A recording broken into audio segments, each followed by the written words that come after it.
Who? Testing? Hello?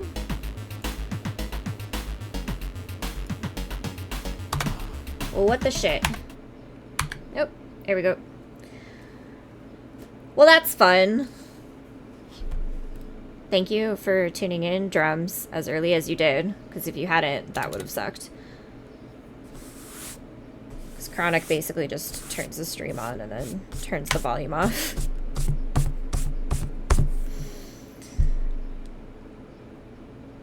That sucks. I don't know what is going on with this program, but, like, I've had issues with it all morning. Apparently, if you don't use it for a week, less than a week, like 5 days. It's been 5 days. Oh, and my mic's turned all the way up. That is not supposed to be all the way up either. Is that okay? Can you hear that? Is that loud enough? Okay. Yeah, no, when I started the program earlier today, none of the hotkeys were working anymore either, and I had to reprogram all of them. So, don't know what happened. Anyway, let's see if I can even remember what I said during the last 10 minutes. The things in the background arrived, the fixes to the ones that they misprinted, so all of those are up, although I don't think the misprints were obvious to begin with. Oh, right, I almost, like, died Tuesday night because I caught a fever, which is why Wednesday and Thursday streams did not happen, because I still had a fever. And why I'm wearing makeup today, because I looked like death. So I was like, I'll put makeup on to not look like death, and then I kind of ended up doing the opposite. But, whatever.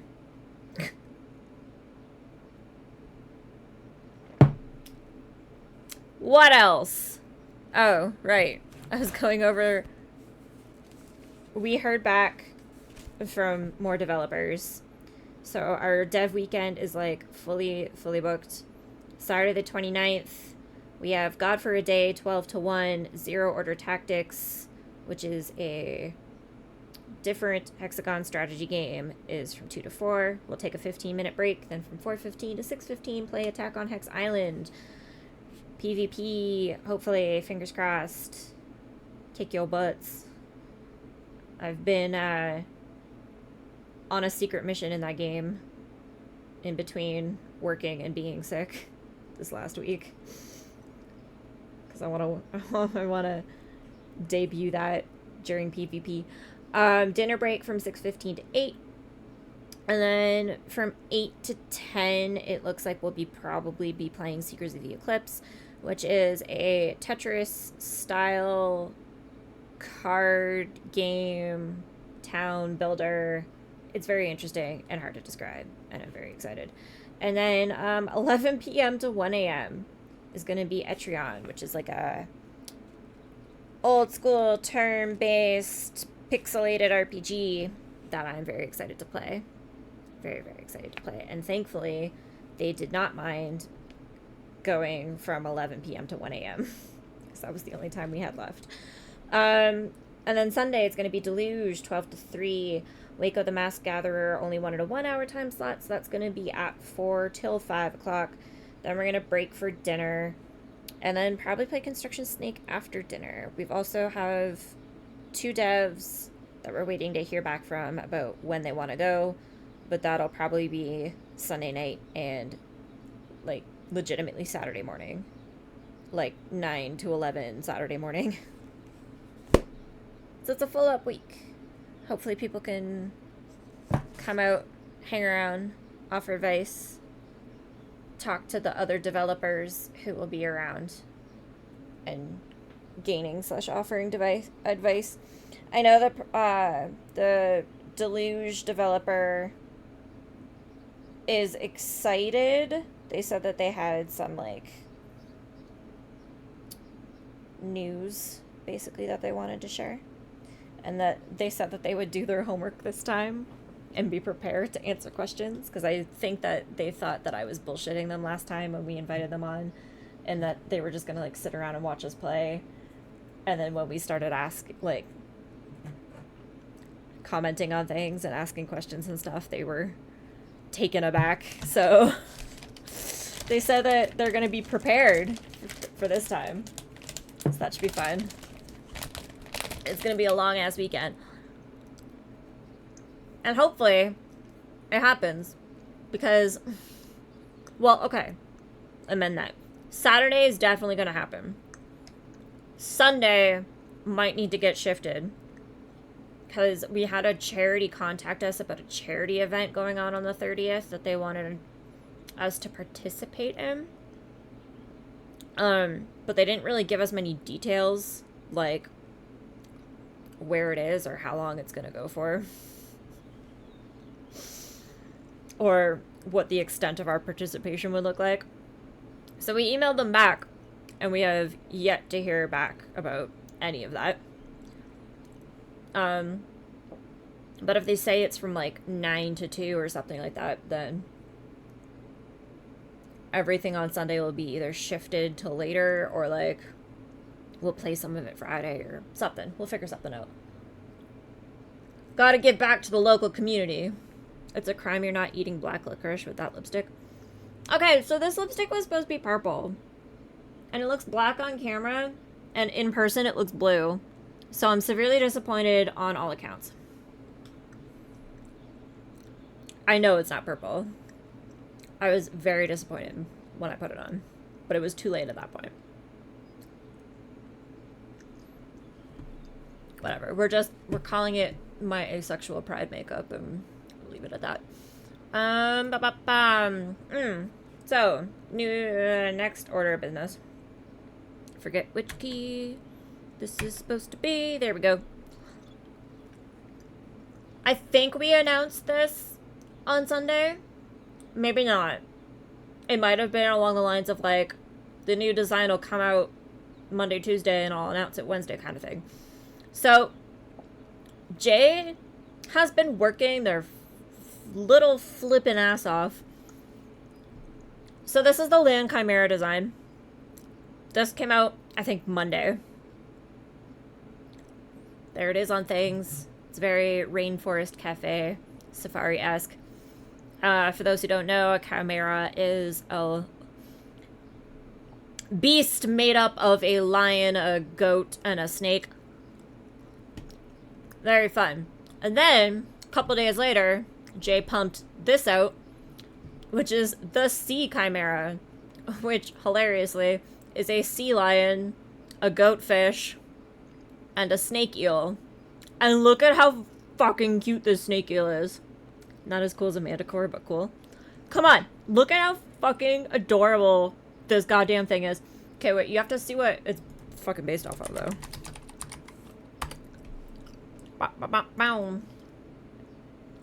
Where the hell is that picture?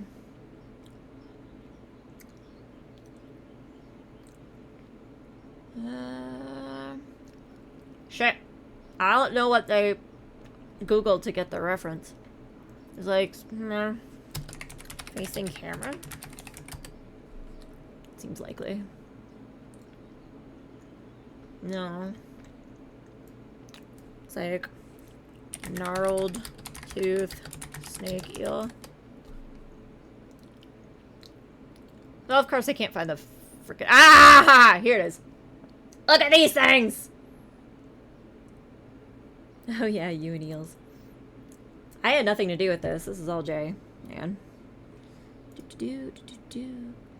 Chat box is in the way. Move out the way, chat box. Boop. Look at how fucking cool this thing is. But then, look at how adorable he is.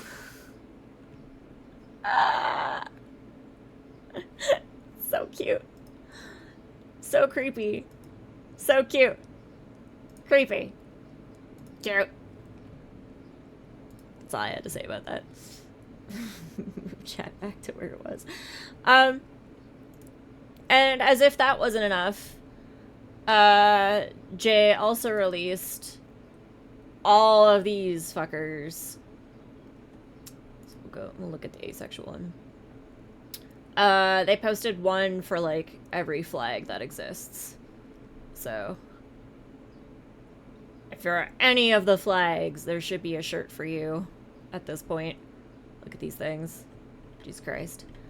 Like, the sheer amount of work that Jay has done in the last week. Like, what is that? 8, 12, 16, 21 designs? 21 designs in less than a week. They've, frankly, I'm surprised I'm the one that's close to death right now. I don't understand how they do it. But, anyway. Boop. That's a whole lot of everything that's been going on. So the next order of business is Jay and I also sat down and did the first coding video. Basically, we coded for like... So we coded for like 2 hours, except half an hour in we had to restart because the program fucked up. And then like an hour and 20 minutes into that one, the program fucked up again and we didn't notice. So like a lot of footage got lost. We're not happy about it. So we've sped up what there is.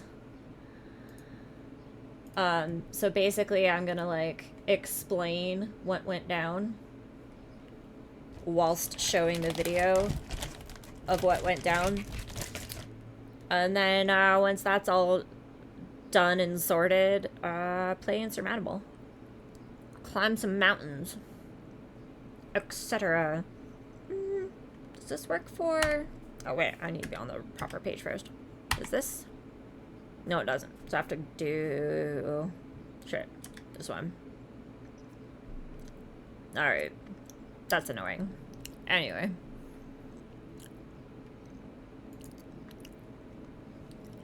So... Welcome! We tried to write down what we could think of as we went, so that I would remember what the fuck is going on. And the programs we are using for our game development is going to be Clip Studio, Paint, and we've decided to go with Game Maker. Mainly... Whoop! Yeah. Have we used Game Maker before? No, we have not. No, we absolutely have not. We've decided to go with Game Maker mainly because you can download the entire program for free and you don't have to pay for it until you go to use the license. So we can take our time with it, basically. Because the other options, Ren'Py just wasn't what we wanted it to be. It didn't do anything that we wanted it to do straight out of the box, which was disappointing considering that was like the whole point of the program in the first place. And it was complicated as shit.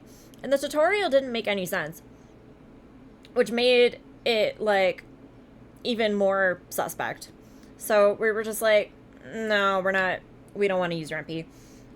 We also looked into, there's RPG Maker and Visual Novel Maker. So Visual Novel Maker is by the people who did RPG Maker, but it's specifically for visual novels. We looked into that. The free trial was only like 2 weeks, and then you had to buy it to keep using it. And it's just like, well, we don't want to have to like cram as much coding as possible into 2 weeks before deciding whether or not the program can do what we want it to. And then when we were doing research, we found out that like the forums for Visual Novel Maker are like non-existent.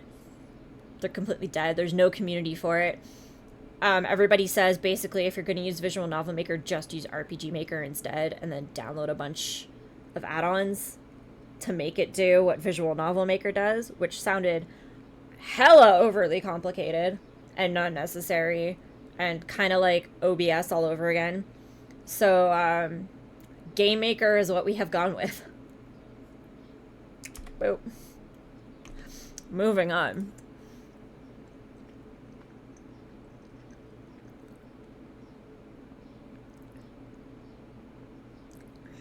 Don't mind me, I'm eating my licorice. Yeah, so expect problems. Especially after this first video. Yeah, because it already happened. So this video is what was recorded after we lost the first 20 minutes. Because the program we were using to record all this just stopped halfway through, and we didn't notice. And we lost all of that footage. So then we had to start over. So the resolution we are going to be making our game in, we have decided after much fun, super fun research, we are going to be making this game 9600 by 5400 resolution. Mainly that's going to be 5 times the 4K. Well, no, sorry. 5 times the 1080p of 920 by 1080.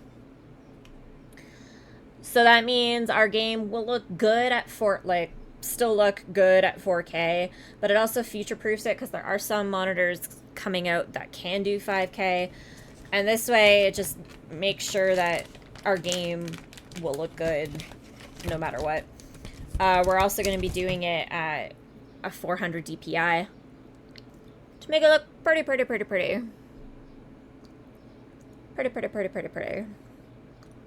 But that's the plan anyway.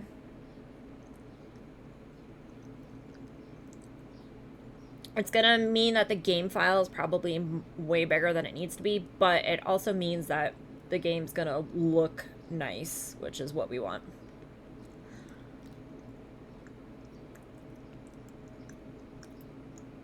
So the first thing we wanted to do was set the resolution in GameMaker. And we've heard like a bunch of different things telling us how to go about this. The consensus was that if your first room had the correct resolution setting, that it would set the resolution for the entirety of the game. That turns out to not be true. We wasted a lot of time doing it that way, and it did not work at all. Also, clicking the links to the GameMaker site, super problematic. It took forever for this to load. And like, even when stuff did load, it loaded like, it would tell us that it was loading the offline version, but then all the links on the page would work. Like, we kept getting messages saying that the site was down, even though it clearly wasn't. Like, the GameMaker website is garbage and does not give us confidence in going forward with GameMaker. But again, so far, GameMaker seems to be the only program that we can use that does what we want the game to do. So we're stuck with it, as far as we know. Moving on. So this was like a GameMaker website specific article that they posted on how to set the resolution in your game, but make it so that it changes depending on the screen it's being viewed through. It's mostly so that when you export to mobile, that doesn't fuck up everything.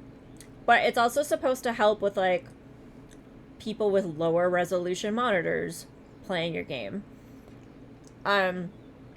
So we literally went through this entire thing. How much do I donate for you to drink out of the mug through the licorice? Dude, that's why I bought this licorice. I do that all the time.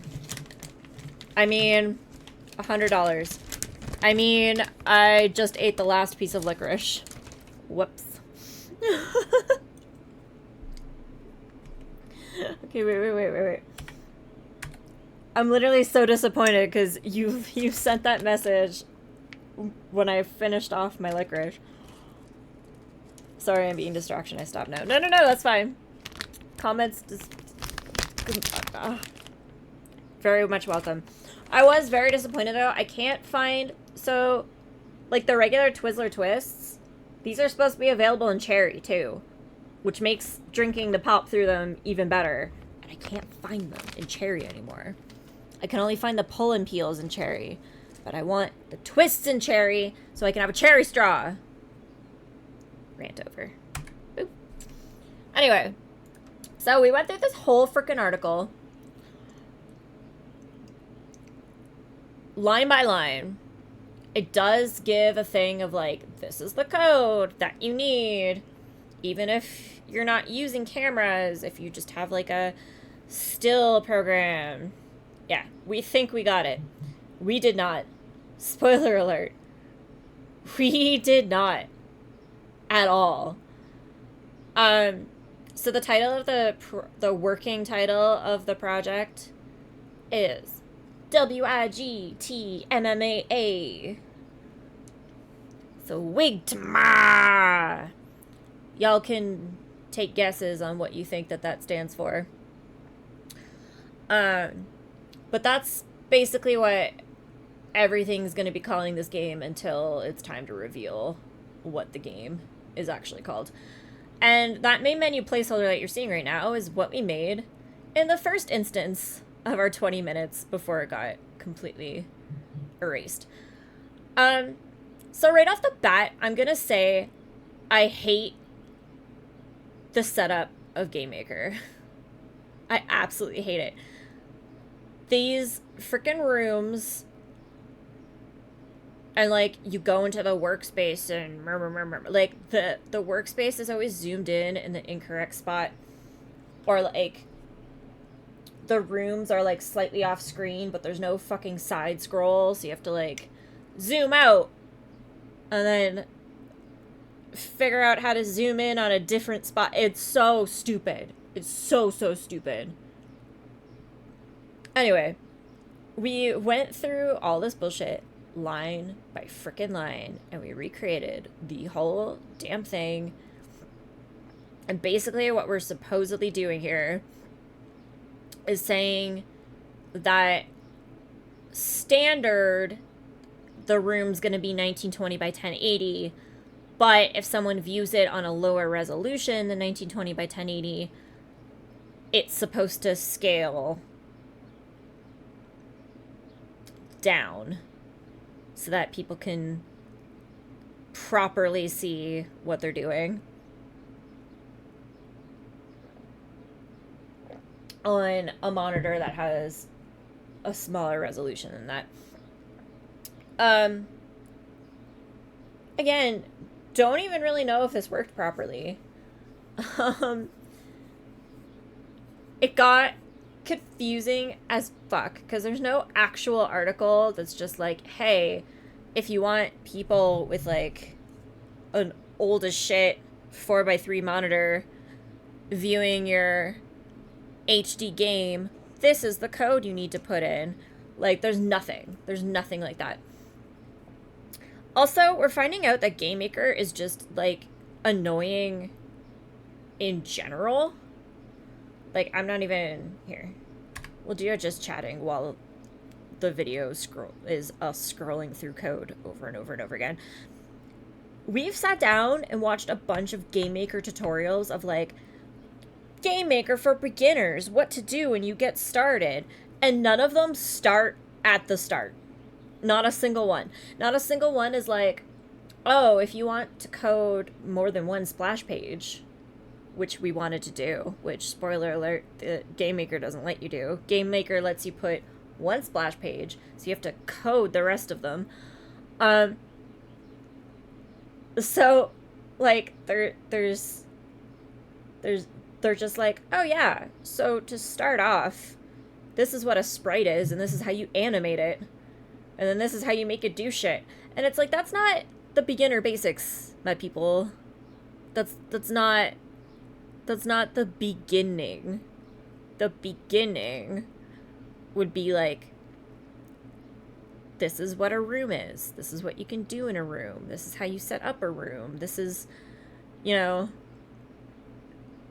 how to set the background for a room. Anyway, we're writing stuff. Yeah. We maybe did it. Spoiler. We still don't know.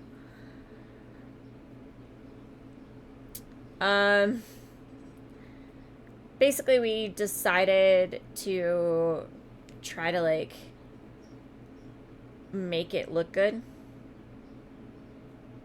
So we were gonna add some placeholder backgrounds and placeholder rooms to basically code the splash screens that we want, because we have we do want to show the game maker splash screen because we want to give credit to the program that we're using, but we also want, like, our own game developer splash screen. We also need to throw a disclaimer one in there, because our game is gonna need a disclaimer. But,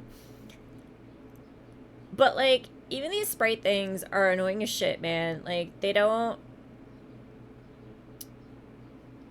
You're not allowed to duplicate a name anywhere at all, so everything has to have a unique name. And, like, you can't name the background, like, main menu, and then name a room, main menu. So you have to be like, room, main menu, background, main menu. Which is so annoying because it's so much extra text. Like, why? Why? This was us trying to look for the splash screen, because originally we thought, like, oh, hey, we'll find the splash screen setting and we'll just upload our placeholders to the splash screen and it'll work that way. And then when we finally found it, look at us looking for it and, like, renaming shit along the way to try to focus. When we finally found the splash screen, it turned out that it's, like, literally just one. You get one. So if you want any other ones, you have to code a separate room for each one of them. And do the timing. At this point, we were getting very frustrated.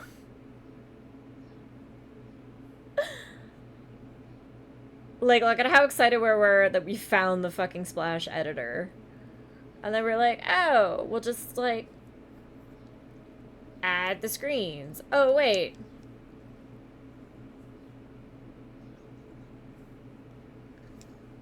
Oh, wait, it doesn't work. This is hilarious. Yeah, do you like the hour and a half of us trying to code and not being able to? That's basically what this video turned into.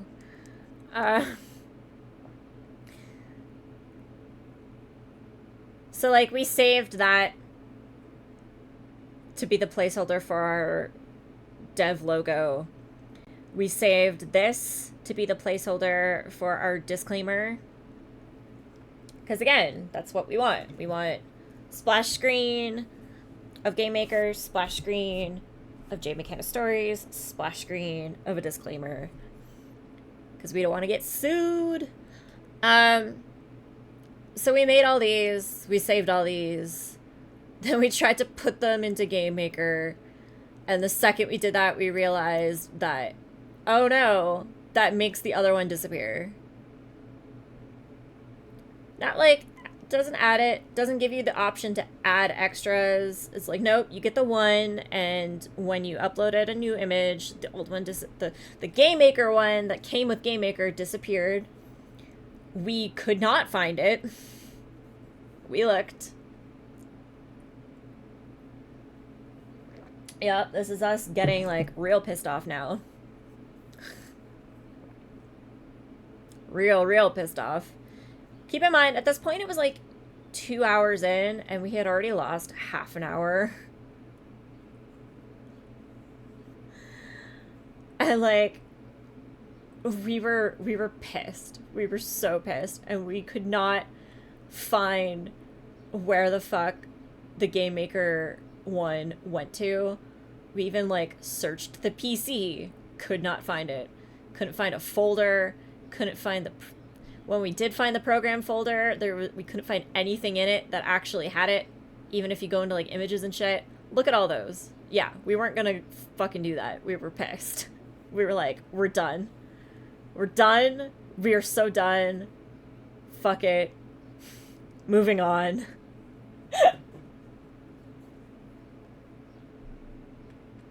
We didn't want to have to spend 5 hours of a video looking for a file that we couldn't find. So we moved on. There we go. Again, I hate the layout of this so much. So much. So very much.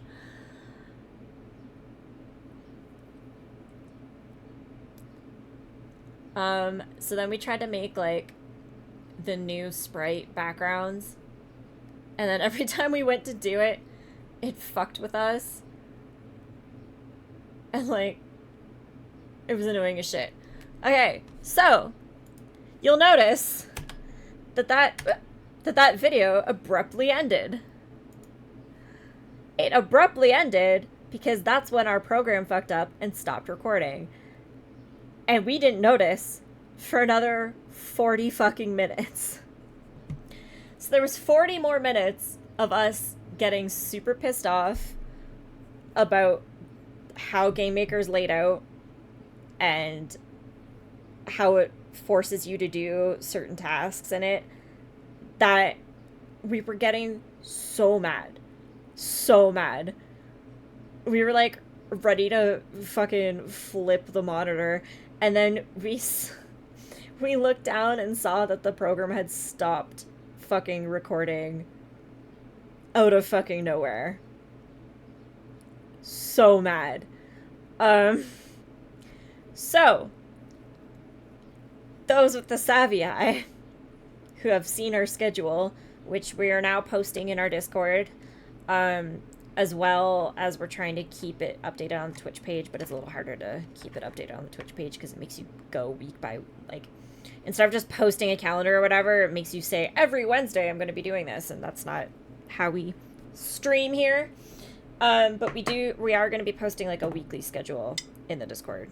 Fingers crossed that we can keep up with that. So yeah, anyone who's seen that will notice that the next, like, week, it just says Insurmountable. It does not say game dev updates.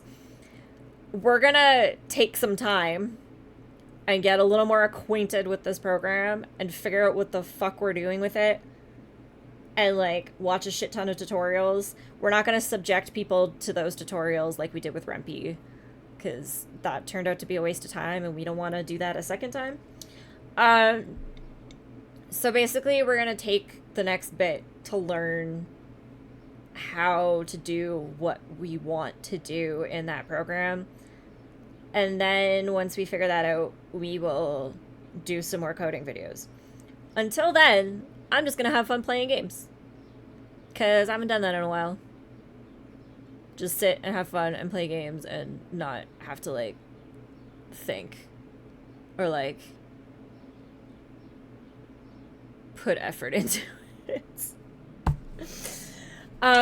So this next week is going to be Insurmountable, and then I think we're going to play the first Deluge game in the week leading up to the dev weekend, so that we kind of understand what's going on in the sequel that we've been playing on the dev weekend.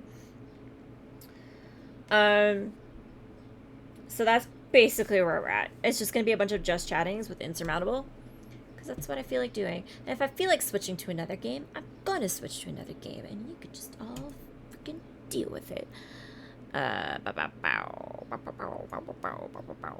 Anyway.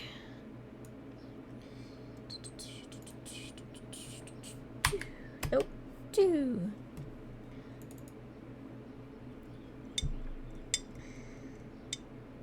So yeah, that was our very frustrating game dev update. I don't know why that does that. Boop. Why is the hotkey not working again? There we go. God. Supposed to throw shit. Anyway, we haven't played this in a while because we kind of got sidetracked by like making sure we were caught up with everything else. But for those who don't know, this is the game where apparently there's this weird time loop going on, which is making you climb mountains over and over and over again. And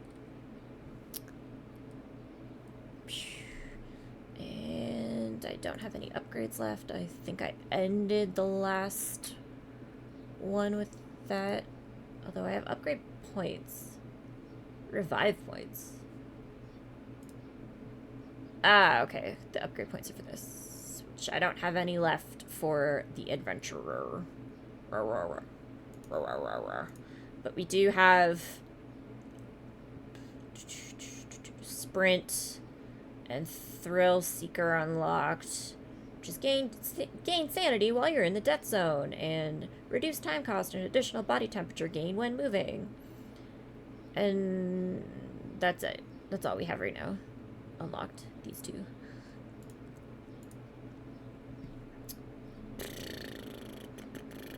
I think this backpack is like main quest, maybe? Rumors of a generalist wandering the mountain. Find him and use his investigation skills to find a way out of the time loop. Yeah, that's main quest. So we're gonna avoid that. Who wants to play the fucking main game? We're gonna become the best mountain climbers ever. Side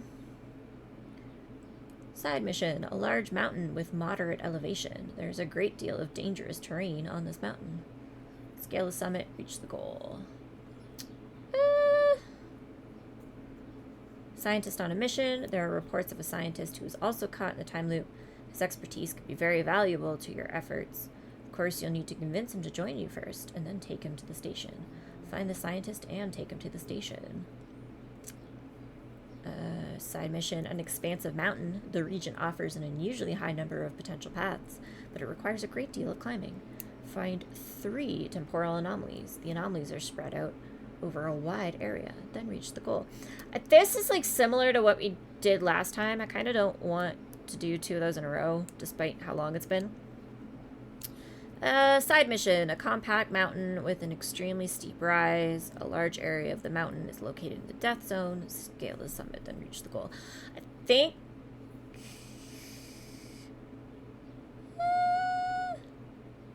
let's find the scientist. We can do scientist, and then one of the death mountains, and then this stupid thing, and then another death mountain. Let's find the scientist. Normal weather. Increased time cost when moving, which, who cares? Oh shit, you get like a ton of proficiency for beating this, though. Let's go, let's go. Is that? Ah, there we go. I do not have enough equipment points to bring that, though, and I need to bring the tent.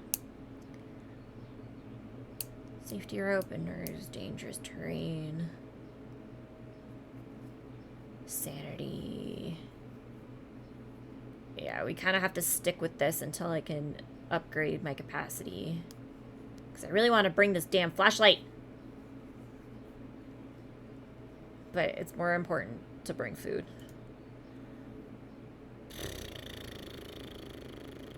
Did I lose? I had like gloves and stuff earlier. Did I like lose those? That sucks. Ah! Throwing pens. Anyway, let's go. Forgot how annoying this game is right where my webcam is placed. The mysterious woman tells you about another mountaineer wandering around the mountain.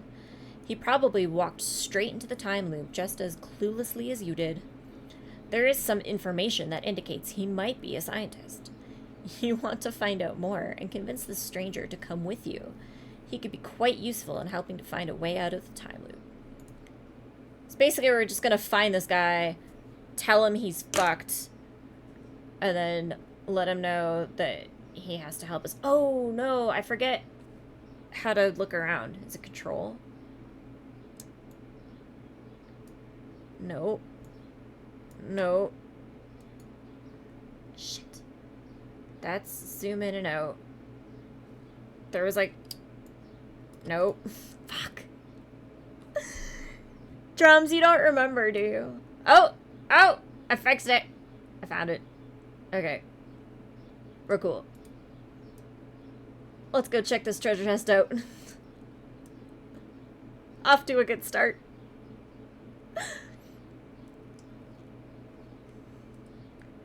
Don't remember what. I couldn't remember how to look around because it's a stupid... You have to, like, click multiple things at the same time. You reach the shore of a frozen mountain lake. On the embankment, you find what remains of a camp. You take a look around, but there's nothing useful in sight. Or is there? Just a few yards from you, on a sheet of ice, you spot some unopened canned food. Do you want to retrieve it? I mean, yeah, we have a shit ton of energy. Let's get it! You made it! You collapse onto the embankment and stow the canned food in your pack. That's going to taste good! Damn straight I stow it in my pack. Gimme, gimme, gimme, gimme. Oh shit. There is a way to, like, figure out where I'm supposed to go. Is it this? No. Duration 2 hours. I should always be using that, though.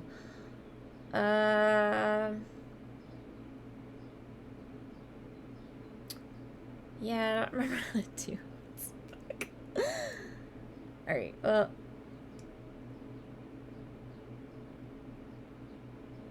Time cut, yeah. So we're always going to be using that. And we'll go grab this, too.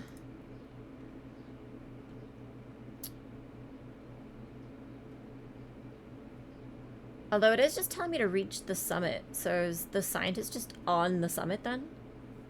I would assume? Probably? Maybe probably? Also, we think we're getting affiliate on, like, the 24th. Just throwing that out there. We've checked all of our, like, streaming numbers according to what Twitch says.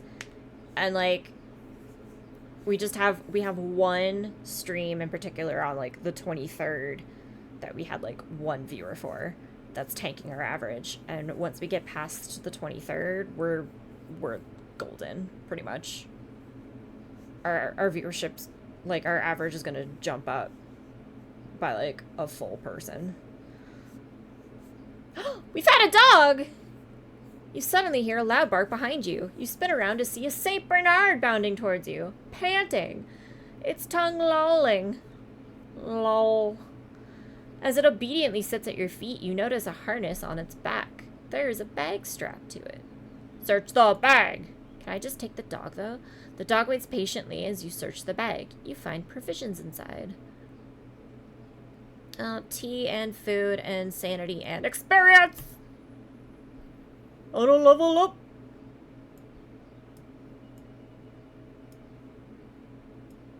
My OCD is not... There we go. That's good enough. Level up! What do we got here? Fast movement. Reduced time cost when moving. Limited time effect. Limited time effect. Limited time effect. Okay, so they all fucking suck. Preserve energy. Reduced energy cost when moving and climbing. For 24 hours. Mindfulness. When you reach a point of interest, gain sanity. For 48 hours. Well, I mean... Aren't we, like, fucked on movement speed right now?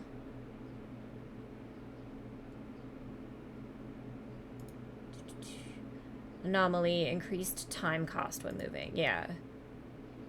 So we might as well reduce the time cost since none of these options are fun. Bloop.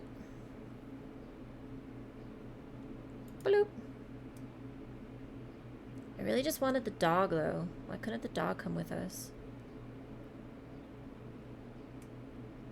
Also, oh, well, that's the summit. Over nya.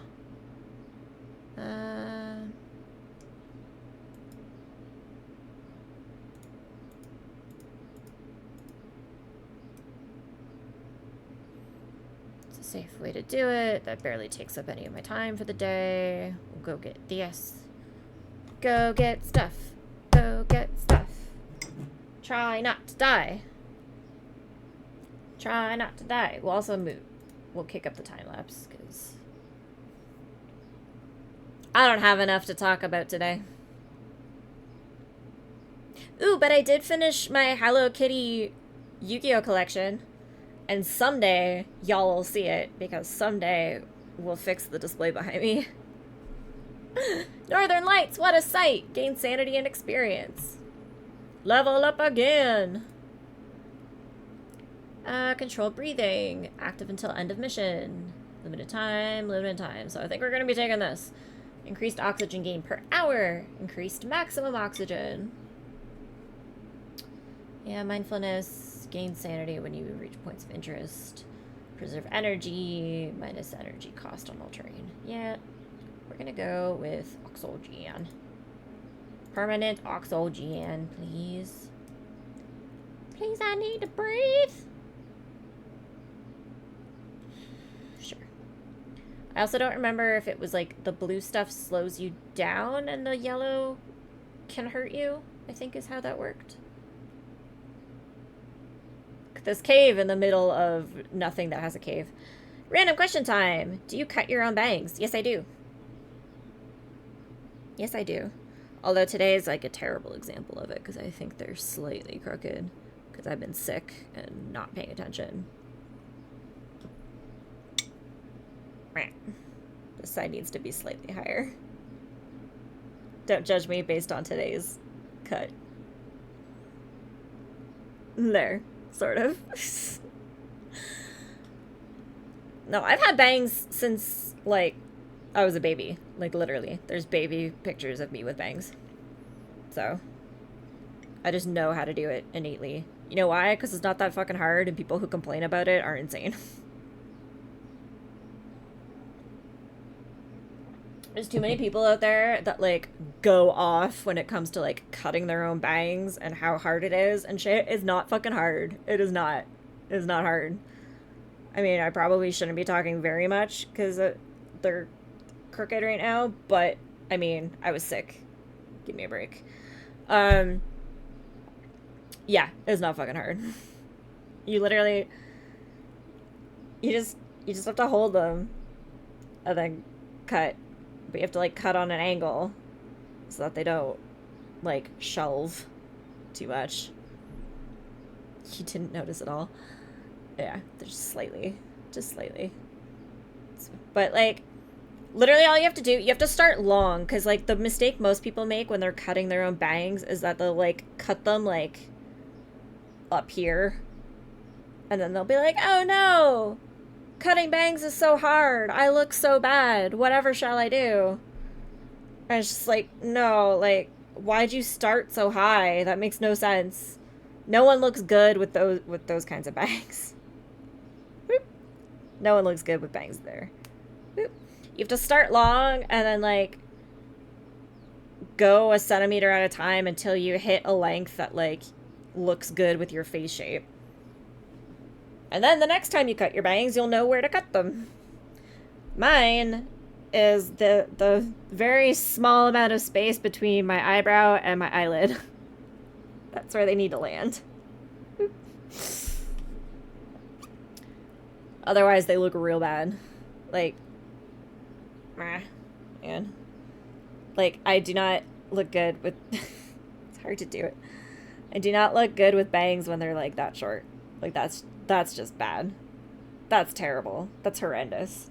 No one likes that. But yeah, it's not that hard. Just start long. Start long, go slow, and then find your length. It's different for every face shape, so all the people that, like, watch the tutorials on YouTube and go, I know how to do it now because I watched this girl who looks nothing like me do it. It's just like, no, you don't. I don't know why I have such an obsession with bangs, not trying to be creepy or anything. No, I think I'm, like, overly heated about it because the other day, I was watching a YouTube video about someone where, like, it was like a throwback video, so they were going back and watching old videos of themselves and commenting on them. And, like, one of the old videos was like, I cut my own bangs. And, like, they went off for, like, a good 15 minutes about how it was the worst decision of their life, and people who have bangs are insane, and no one should have bangs. But this person literally looks like a twin of someone super famous who does have bangs, who looks really good with bangs. So the whole time they were, like, ranting about how shitty they had looked with bangs, and, like, how anyone who has bangs is insane and it's a stupid thing to do, and I was sitting there going, like, but you look exactly like this other person who's, like, gorgeous with bangs, so what was the problem? Did you cut them too short? And then they show the video of them cutting the bangs, and it's beautiful. They did an amazing job. Like, it was so good. And it's just like, you just ranted for like half an hour now about how bangs ruined your life and like you looked gorgeous with them. What the hell was your problem? So that's still fresh. I'm still a little salty about that entire video because, like, what the shit? What was the issue? You cut them properly, you did a good job, and you looked good with them. So what was the problem? There are times I'll do a double take at a photo or something and wonder why I did and then realize she has bangs. It's the only reason I followed you at all, JK, sorta. Oh, well, I mean, at least there's something that makes me unique.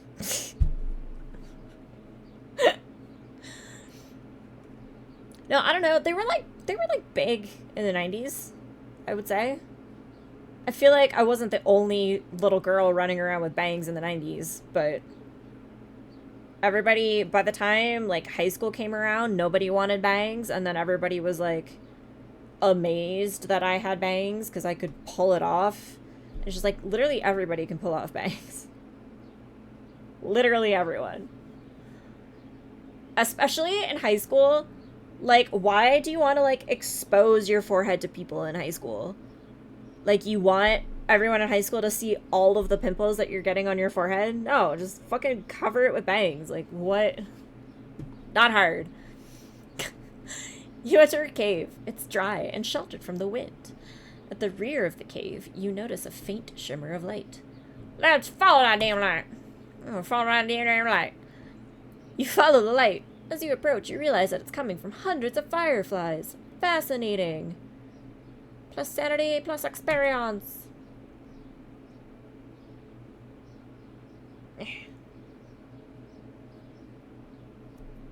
God, I want snacks, but I'm now out of both licorice and I think chips. I don't know what else I have left. We're in crisis! I mean, it's nowhere near nighttime, so we're gonna leave the cave.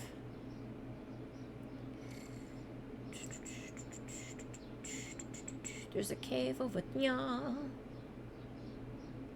Along with some other stuff, but the summit's that way. So let's wrap up all the shenanigans first. Oop.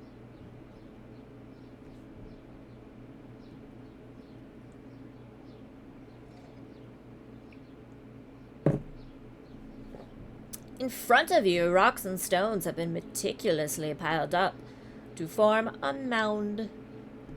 A grave so far up here? Let's search for clues as to who was buried here. You carefully nudge the rocks with your boot. That's not how you carefully search for clues at a grave. You just kick it? The fuck? There's something there. You bend down and find some old but usable equipment. Another mountaineer must be buried here. You have lots of questions and no answers. Who were they? How did they know about the island? What happened to their companion who buried them? I mean, we've taken that equipment. You ask the unknown climber for forgiveness, but you are sure they won't hold a grudge against you. After all, they have no use for the equipment anymore, but you do. Okay, so we lost some temperature, we lost some sanity. We gained... Oh, we gained oxygen for some reason. And experience. And mittens! For gloves! Increase body temperature gain while moving and searching.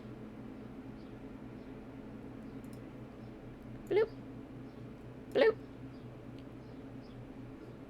Bloop. Okay, now it's nighttime. And now, of course, there's no caves near me. I mean, fuck it. I don't care. Where's the... can we go this... No.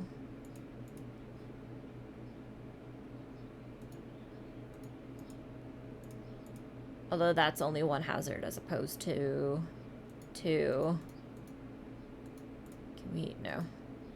Yeah, okay. Bloop. Don't get hurt. Don't get hurt. Didn't get hurt. Don't get hurt. Abandoned radio relay station. You cannot believe your eyes. A fallen antenna is blocking your path.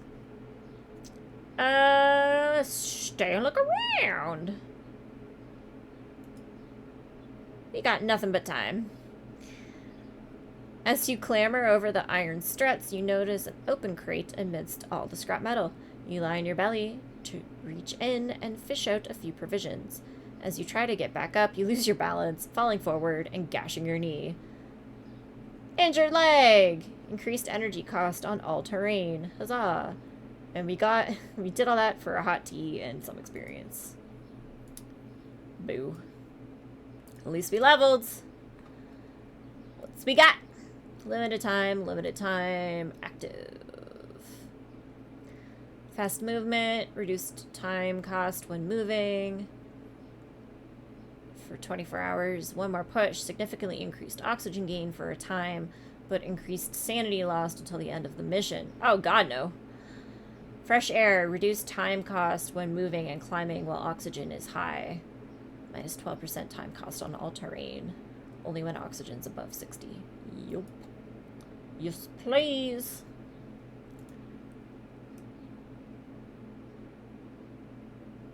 Thank you, ma'am. Let's go. Oh, god. There.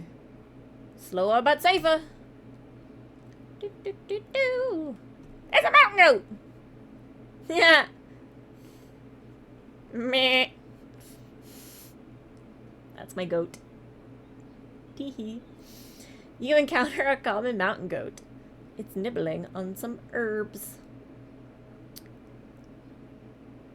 I mean, we have a shit ton of canned food. Meh. I mean, let's be honest. If I came across a mountain goat, I would 100% give up my food to try to feed it. So, I feed it some canned food. Oh! I got an achievement for feeding the goat. The goat gives a friendly bleat and shares its herbs with you. Oh, thank you. Sanity herbs. That's a good trade. That is an acceptable trade. Plus an achievement. It's a trade and a half. Ugh. It's gonna put me through shit no matter what. Alright. Don't get hurt. Don't get hurt. We did it. You sit down on a rock to relax. A pleasant warmth slowly fills your body. You touch the stone with your hand. It's warm. So warm that the ice and snow around it has melted. Why didn't you notice that before? You close your eyes and regain... I mean, we're lower on warmth, so... Gain warmth.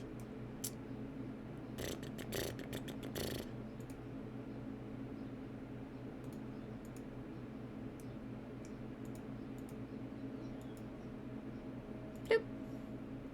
Treasure. Treasure, treasure, treasure, treasure. That's not a kiss, dang it. No one said it was.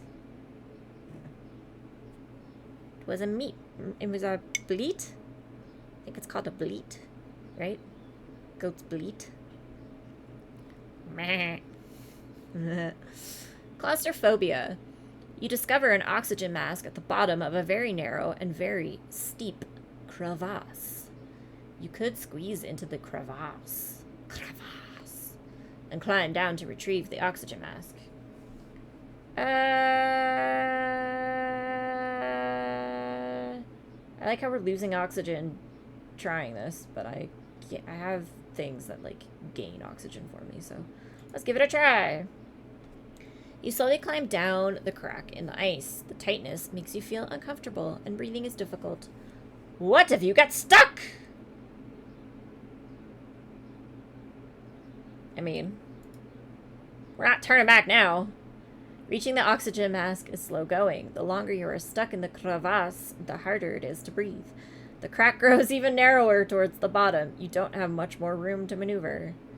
Oh my god, it's really making you work for this fucking oxygen. Jesus.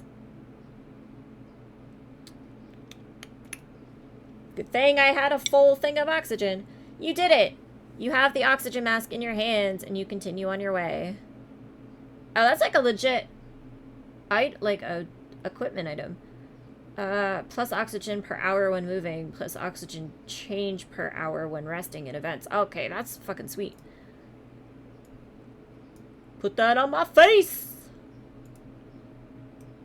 That was totally worth it. Now the problem is I want to get over nya. I want to get over nya. Yeah, that's gonna make me go this way.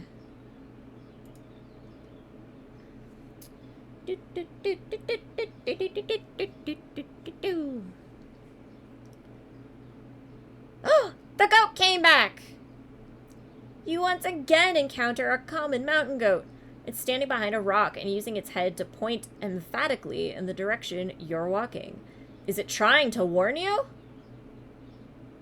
I'm gonna listen to the magic goat.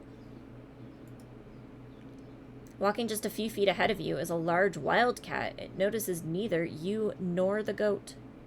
Plus experience. Level up. Thank you, my magical goat friend. Oh, Jesus Christ. Back to end of mission, limited time. Over the edge, lower energy cost on steep terrain, plus 2 elevation, but increased sanity loss. Mine is 0.2 sanity per hour. That's a lot. Control breathing 2.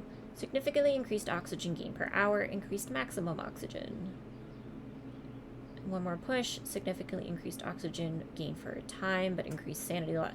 Why do they keep trying to steal my sanity? We're going with this. You're not gonna make me go crazy. Go cray. I ain't happening.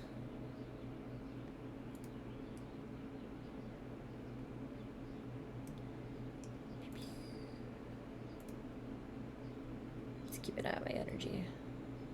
Almost forgot these.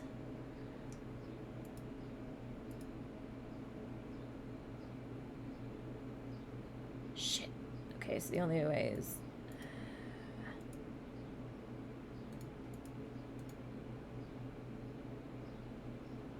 Ew. Can I go? Nope. That's just as bad. Well, okay. Let's go here first. Don't get hurt. Don't get hurt. Please don't get hurt. Please don't get hurt. I don't have a lot of energy. Don't get hurt. Okay, sweet. Encounter. As you walk past a massive crevasse, you hear faint cries for help. Looking into its depths, you identify an unfortunate mountaineer at the bottom of the chasm. Oof, hang on.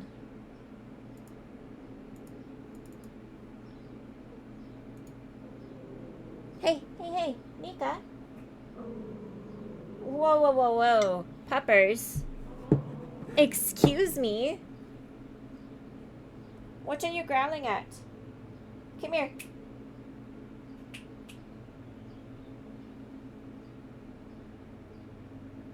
What the hell? Nika?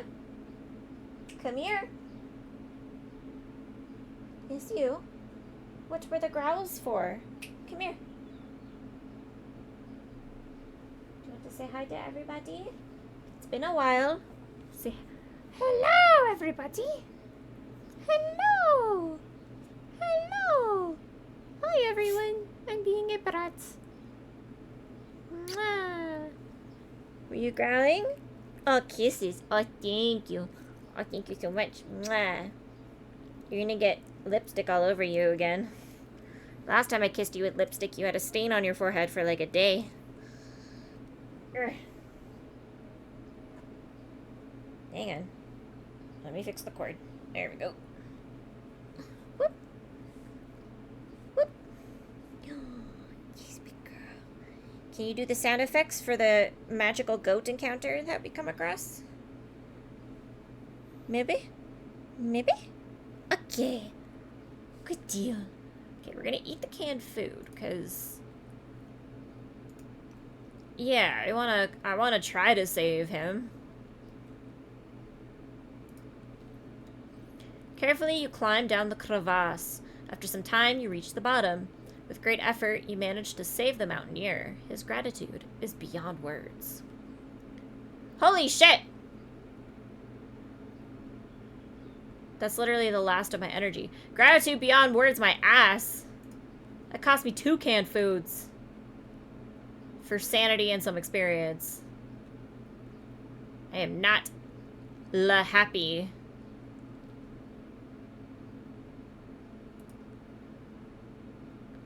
That dude better come back and give me shit later.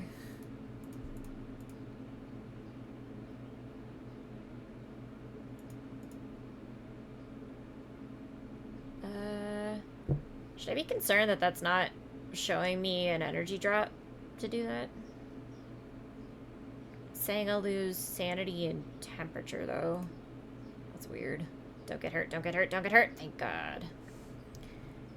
You enter a cave. It's dry and sheltered from the wind. Further back, you see a small tunnel leading into the darkness. Explore! You want to explore the tunnel, but it's so dark you can't see your hands in front of your face! You step into the darkness. You embrace it. You crawl through the darkness on all fours. After a while, you encounter some rubble. It looks like the passageway has collapsed. You can't go any further. Turn around, gain experience. Lie down in sleepies. I mean, it kind of sucks that we basically spent all night getting back to the cave, but, like, we need energy, so... long sleepies.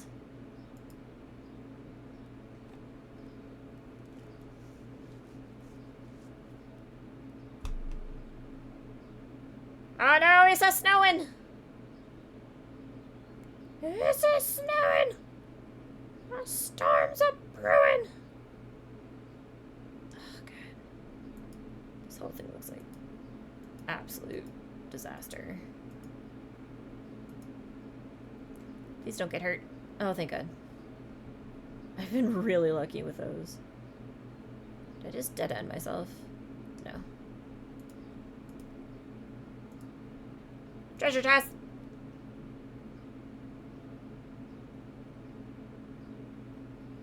Ruined station. At the foot of a slope, you stumble across the remains of a building. Did it belong to the occupying forces?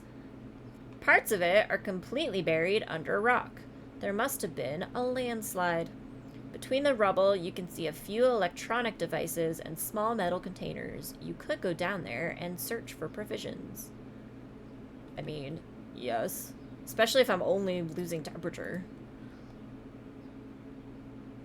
You walk carefully across the rubble, keeping an eye out for anything useful. You spot a hollow underneath a boulder. Something in there glints as the light falls across it. You carefully reach your hand into the gap and try to grab it. You brush it with your fingertips once, twice. Got it! You feel like jumping for joy. You have recovered some valuable equipment. Climbing gloves. Minus energy cost on all terrain. What do my current ones do? Plus temperature. Okay, so we don't need these ones right now. So we'll use our climbing gloves until our temperature gets a little more sketchy. Oh, and we leveled up. Limited time. Active. Okay. Preserve energy. Minus 18% energy cost on all terrain.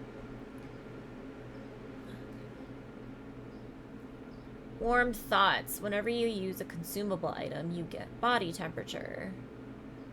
Or take it slow, gain some energy, body temp, and oxygen when waking up.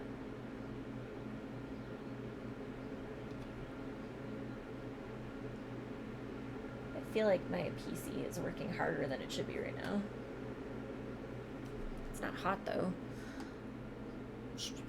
Alright, well, we'll do this. Problem being, it's now nighttime and I can't see shit on this map.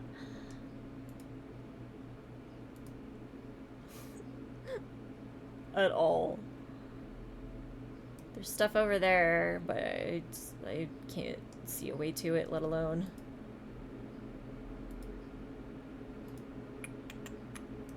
what it is.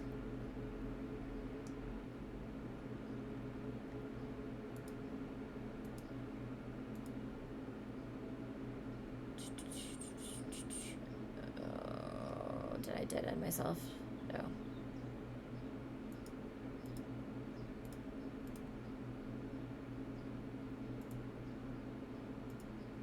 Oh. Well, let's go here.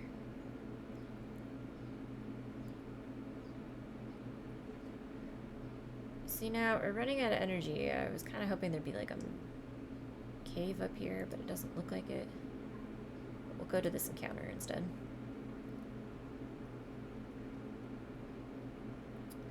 You discover the remains of a mountaineer. His skin is gray and cold.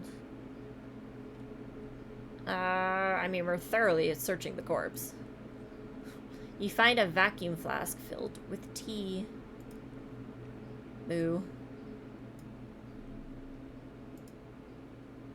Barely anything.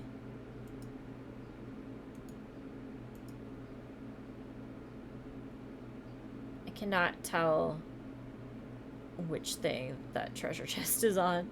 I think it's on this one, but that's a hazard. Like, in and of itself. Oh, fuck. Okay. That sucks. Wolf's Head. You come across the remnants of a wall. A weathered stone wolf's head stares at you with lifeless eyes. What do we need for this? More energy?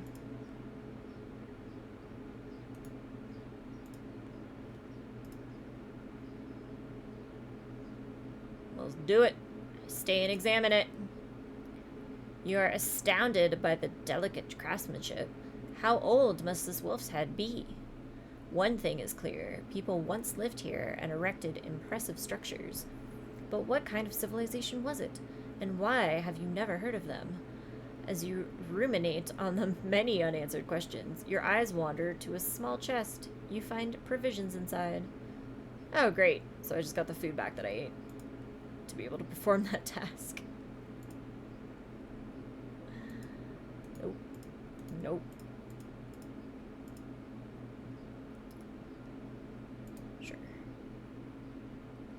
We're gonna have to use a tent after this. Trade. You find a fur pouch hanging from a branch of a skeleton of a tree. You stop. It looks as though someone has placed it there on purpose. As you open the pouch, you discover an oxygen bottle inside. An offering? Something inside you tells you that you should not only take, but also give. What will you leave in its place? I mean, yeah, take my tea. I have a shit ton of it. Take one of my tea. Thank you, Coffee Streambot. You tell him. As useless as it is. Alright, yeah. Like, we definitely need to use a tent, though.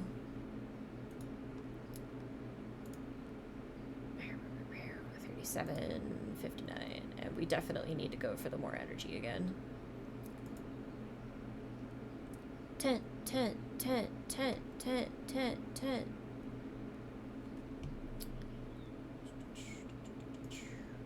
God damn it, it's still frickin'... Whether tomorrow is clear. It's bullshit! I can't even fucking see the beacon in this weather. I think it's this way. I think. I literally don't know if I'm going in the right direction anymore.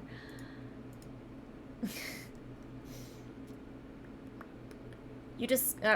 camp. You discover an intact tent. There is nobody in sight, but the embers in the fire pit are still glowing. The camp is obviously being used by someone. It could contain valuable items. I mean, I feel like the last time I searched I got attacked, but... A tent with an unusual symbol catches your eye. You plunder it and find valuable equipment. Notes! Minus energy cost on stone. I mean, I don't think I have any stone left on this climb, but...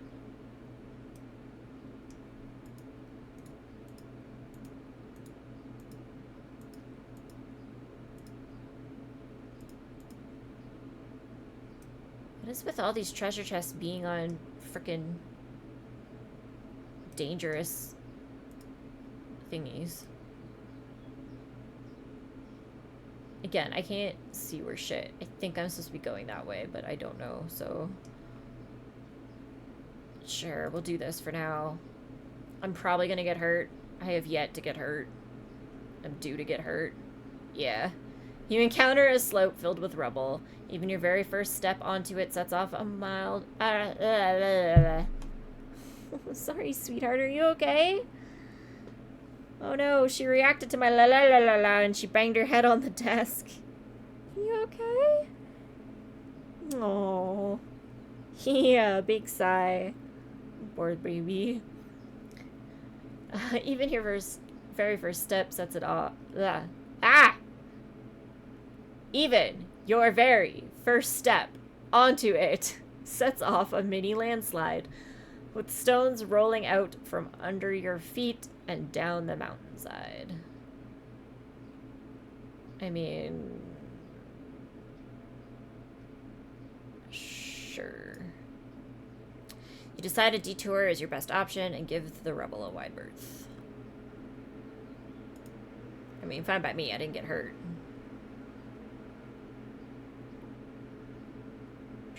Icefall, your breath is taken away. Towering in front of you on the slope are bizarrely shaped masses of ice and snow, and several tents not far away. Who set up camp here? You call out, but no one answers. Approach the camp. I check the slope. I go to the first tent. Why you do this? Why I do what? Yeah, itchy nose. Why I do what, Drums? Why I do what?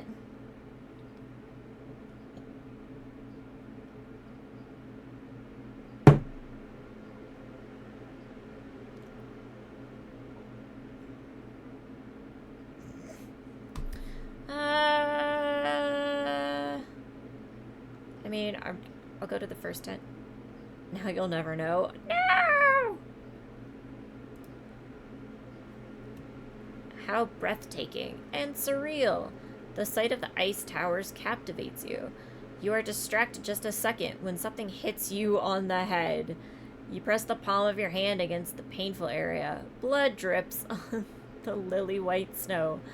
Your circulation plummets, but you manage to staunch the bleeding and alleviate the pain. After a while, you are able to move on. Boo. I mean, that's my first, like, injury, but literally nothing else happened. Again, I don't know where the fuck I'm supposed to be going, because I can't see.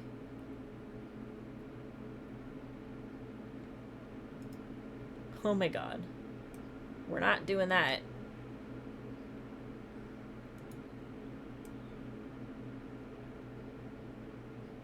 Is that the only way down, though? Like, I think I do have to go down.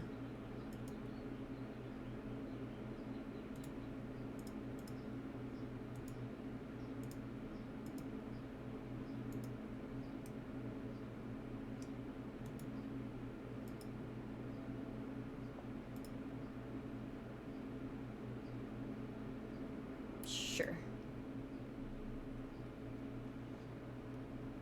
I really just needed to be daytime so I could see where the hell I'm supposed to be going. Dead mountaineers! Lying on the ground are 2 dead mountaineers. It looks like they haven't been there for long. You recognize the symbol on their clothing. It's the same as the one on the tent that you plundered. Okay. I just lost a bunch of sanity for coming across dead people. Limited time. Active. Limited time. Ignore dangerous terrain for 16 hours. That'd be pretty cool. Significantly increase experience gain in events for 48 hours. Significantly reduce the time cost when moving and climbing when oxygen is high. I mean, we already have a few of those. Let's go experience gained. We'll get more out of that over the next 48.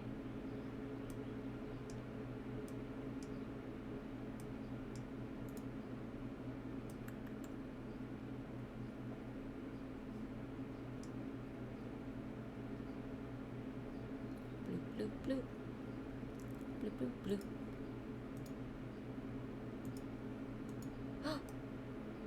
There's a cave here!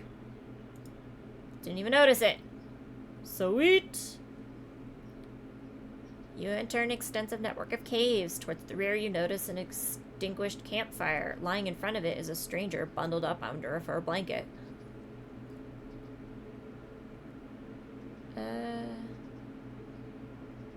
I wake the stranger? Why am I losing sanity for waking them? You approach the mountaineer, but he doesn't react. I can hear him snoring! Why are they giving him a snoring sound effect if he's like a dead body? You bend over and gently shake him. He murmurs something incomprehensible and rolls over onto his other side. He doesn't seem to want to talk to you. Gain a shit ton of experience. You're once again in the vast entrance of the cave. Lie down and sleep. Again, we're going to take all of the rest, because there's no downside of doing it.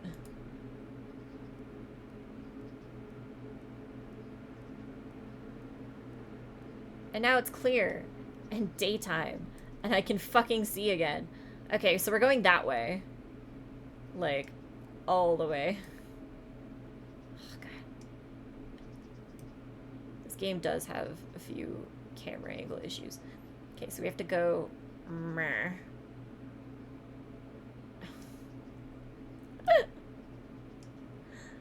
Sure.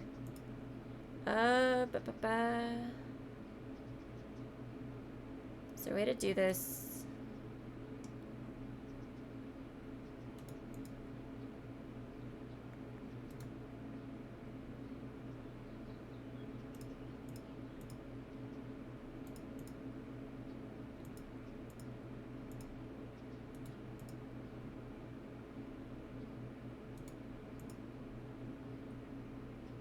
No. Okay. There's no way to do this without going through a million hazards.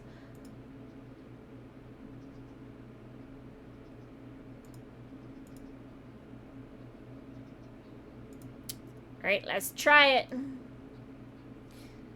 Don't get too hurtsies. We're not hurtsies at all. I'm having good luck. Trade. You can barely believe your eyes. A local is trudging across the terrain in front of you, leading a pony heavily laden with packs. When you make your presence known, the stranger comes to a halt and beams at you. They point to the bags and boxes and offer to trade with you. They use gestures to communicate they need herbs. You can choose something from them in return. Oof. What do I have? I have 1 oxygen tank, which we're nowhere close to needing to use. 2 cans of food.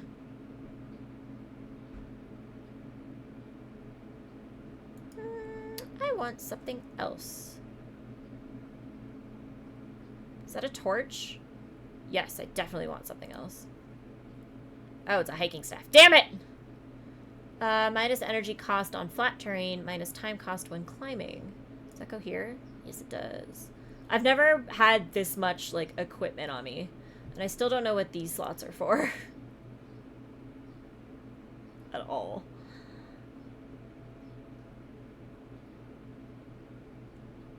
Sweet. Bloop. We are stacked! Injured. A local man sitting up against a rock face waves you over. As you approach him, he holds out an oxygen bottle, his face contorted with pain. He says something to you, but you don't understand a word. Oh, God. I take the oxygen bottle. Eek. Find out what's wrong with him. I don't really care about the time cost. And my sanity goes up, which is nice. So, yeah.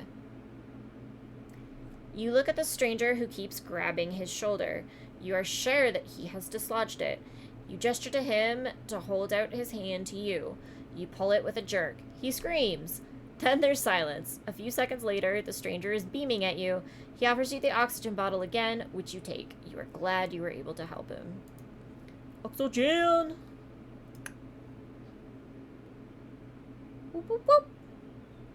Whoop, whoop, whoop, whoop, whoop, whoop. Whoop.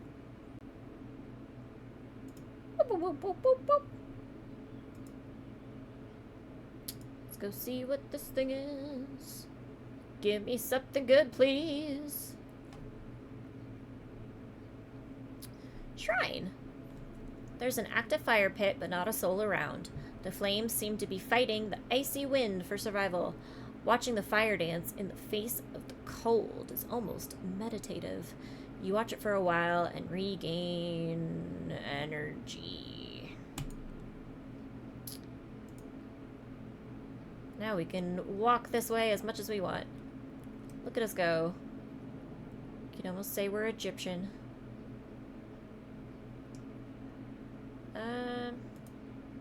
Oh yeah, definitely. Definitely going after that treasure chest for no risk whatsoever. God, that mountain's gonna be a bitch. I don't even see where I'm supposed to go up it. Stone switch! You come across the ruined foundations of a former village. Or no, former dwelling. Whoops. Herbs are growing in a recess. Just as you are about to gather them, a protruding stone catches your eye.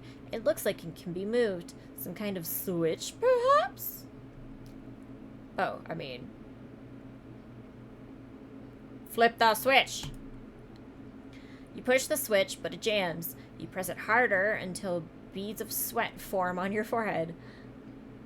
Then there's a click and a clack, and a secret compartment opens up in the floor.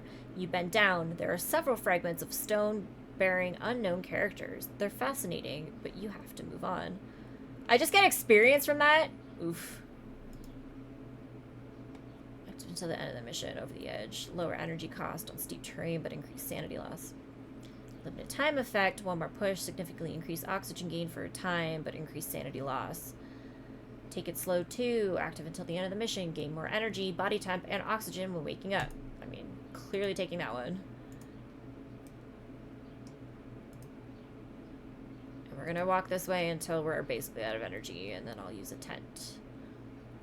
Because, like, we need to go up and left. Unless there's a thing over it? No, of course not.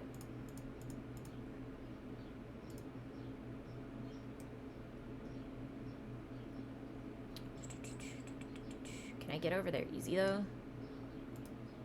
Yup. Hopefully this shrine will give me energy.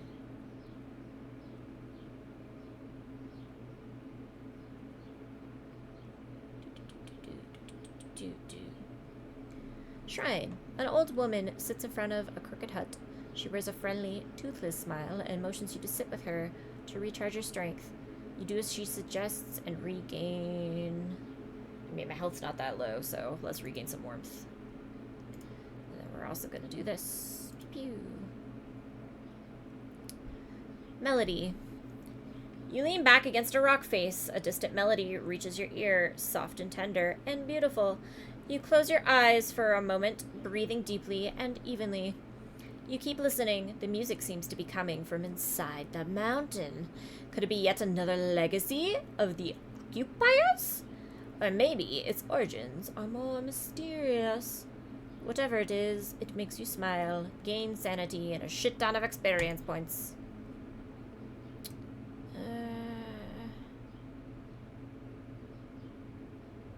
I mean, we're gonna have to start climbing this mountain, so...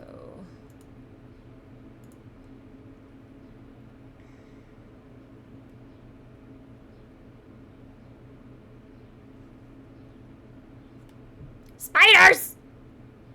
Spiders! The branches of a nearby bush are completely covered in spider webs. As you take a closer look, you notice several spiders vanishing into a hole in the ground. You bend over to inspect the hole. It looks like there's something hidden in there. Oh, you barely lose sanity reaching in. Who the fuck finds a hole completely, like, filled with spiders and spider webs, and they're like, I'm gonna reach in and only lose 5 sanity from doing this? It's not how this works. Spiders skitter over your hands, but they don't hurt you. Your fingertips brush something soft, a cloth bag. You pull it out and discover equipment inside. Equipment! What's this? Snow boots. Minus energy cost on snow. What is this? Energy cost on stone? Cool beans.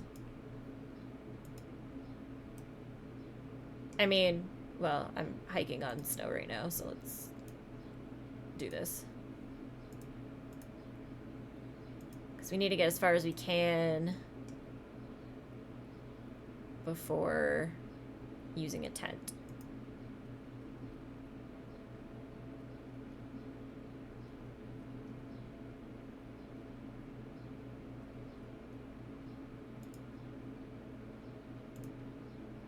I swear to God, if we end up like 1 square away from a cave.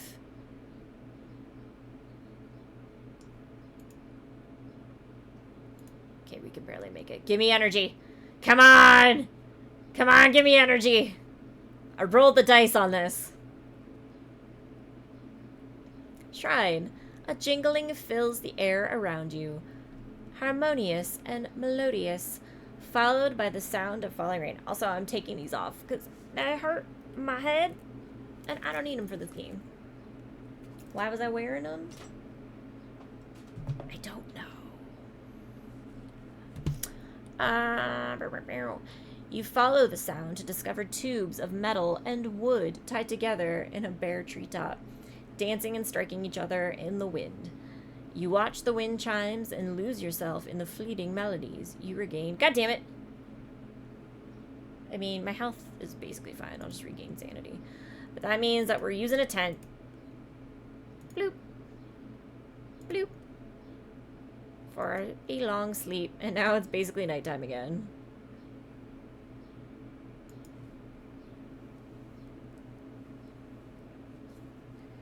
We did what we must.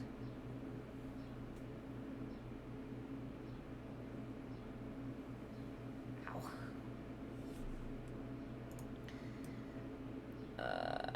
was a fucking cave right there. God damn it. Like, we need to go up there. But, like... Oof.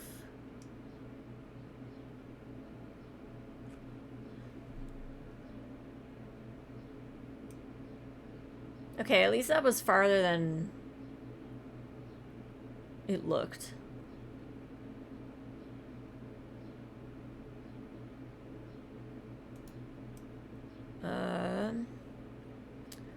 Problem being...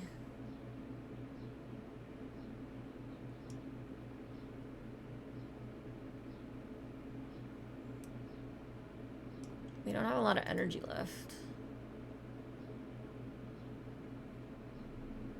Wonder if I change my boots.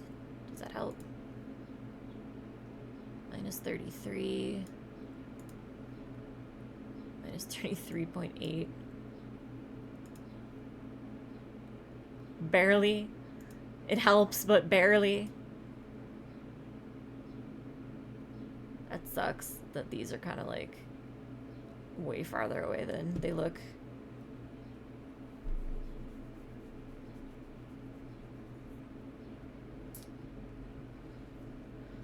How is my health? Oh, that's not bad. Because I found a secret bag of chips that I did not know I had. So it's chip time.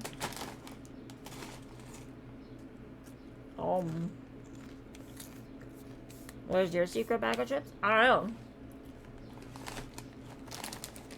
If it's hidden well enough, I'll never know.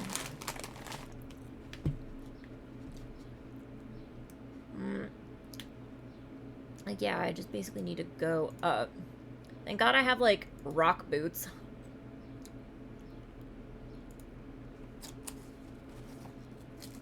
Because otherwise the energy for this would suck.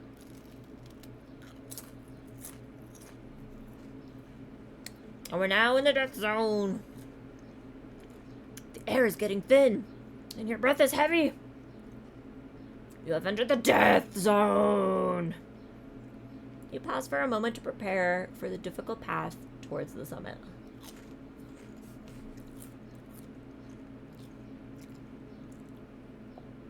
Preserve your breath, ends in 24 hours, plus 1 oxygen per hour when moving. Summit fever, ends in 8 hours, decreased energy cost when moving. I mean, we basically need to do this, because our energy is shit right now.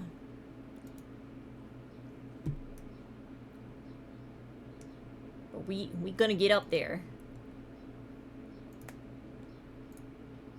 We're gonna go this way, because it looks like that's where everything is.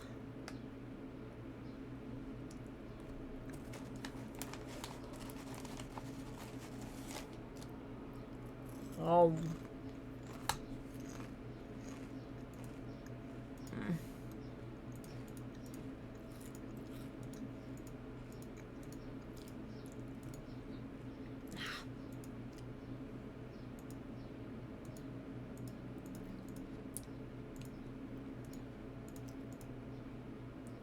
Okay, we're gonna do that. And hope we don't get hurt. Don't get hurt, don't get hurt, don't get... Ah! Fuck. You are crawling up a slope on all fours when you feel a tremble beneath you. A boulder the size of a wagon wheel is rolling straight towards you. We're gonna eat one of these. We're gonna pull a Popeye. And we're gonna chug with this can of spinach. It'll give us just enough strength to leap out of the way. You quickly fling yourself out of the way. The boulder rumbles past you, plummeting into the depths and leaving a swath of destruction in its wake. You heave a sigh of relief. That was a narrow escape.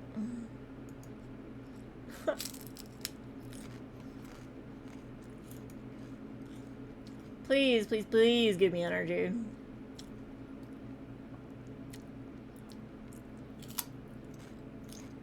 There's an active fire pit, but not a soul around. The flames seem to be fighting the icy wind for survival. Watching the fire dance in the face of the cold is almost meditative.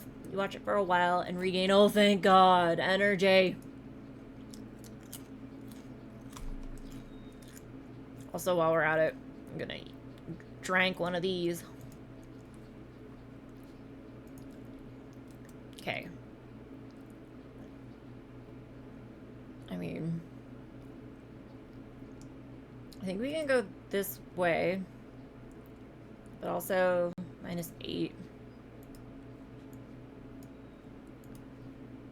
-5, yeah, so I thought is more icy, or whoop,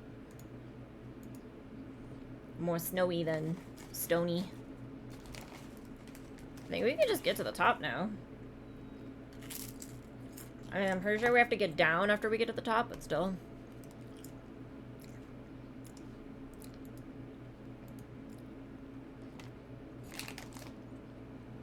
Know what I'm saying?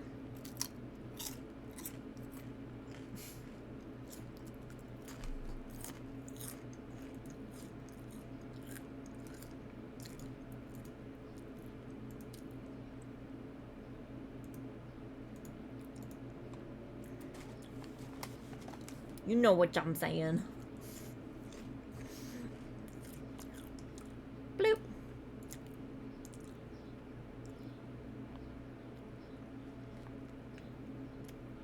Where is the scientist? You made it to the area where the scientist had supposedly been spotted, even up to the top of the peak. But so far, there has been no sight nor sound of him. Maybe the young woman made it all up, but why would she do that? You take a short breather and notice a used oxygen bottle. Footprints lead away from it, in the opposite direction from your path. Hope springs eternal. Whoa, look at all this shit it's giving me. Health, energy, temperature, sanity, experience, and 0 oxygen because I didn't need it. Ah, it's way the fuck over there. That's not fun. But I leveled up. Limited, active, limited, okay. Fast movement, reduced time cost when moving for 24 hours. Explore the mountains, significantly increased experience gain for 48 hours. Fresh air, significantly reduced time cost when moving and climbing. Well, oxygen, I don't really care about the time, honestly. I'd rather get the giant experience boost for 48 hours. Okay, so we have to go that way somehow.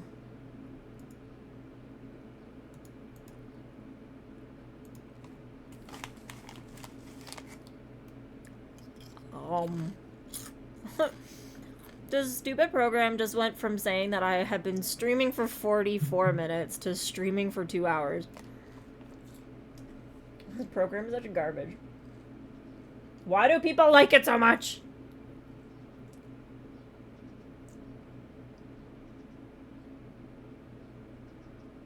Doesn't make sense.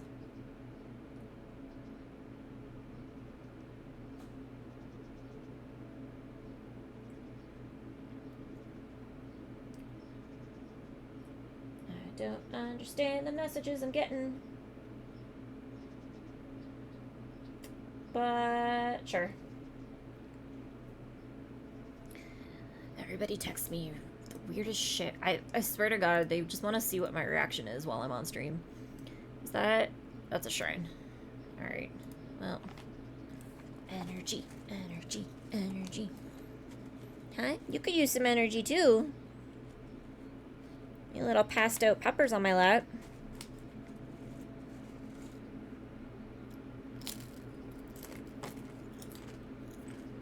Not even gonna beg me for chips?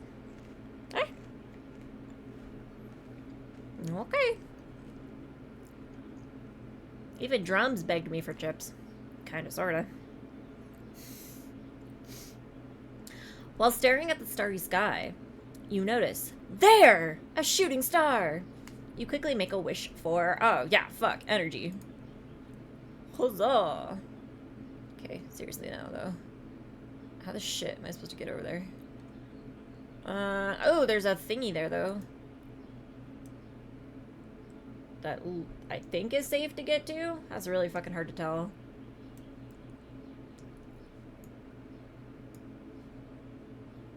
Sure.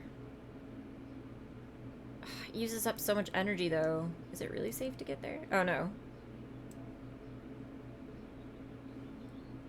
That had, like, doubled the trip up for some reason. What's going on? Go there. Go there. Jesus. What the hell was that all about?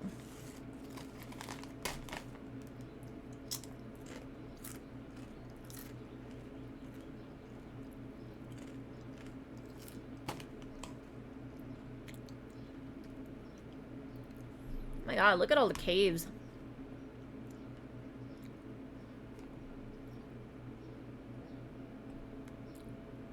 You enter a cave. It's dry and sheltered from the wind. However, you notice a strong smell. You follow that smell. You follow the smell, but are unable to find anything except some tufts of fur and bones. Oof. And you got a shit ton of experience for whatever reason. Also forgot about my buff. Keep forgetting to activate that. We're gonna do a short sleep, because we don't need that much energy. And that'll give us body temperature. And that barely gives us any more body temperature. So, short sleep.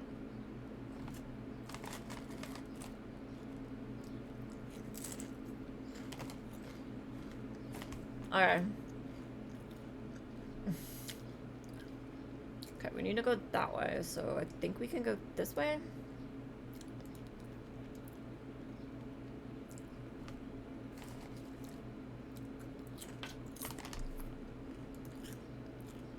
Stop by this cave.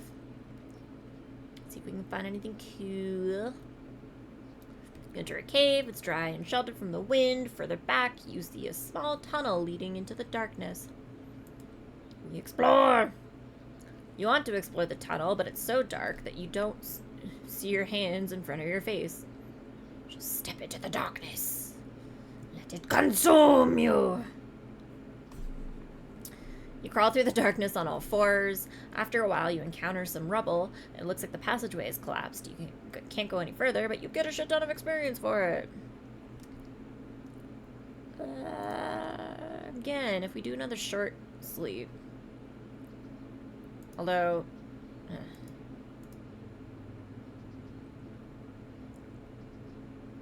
At this point, I really do want to kind of waste as much of the night as possible. So let's do that. Gives us slightly more temperature.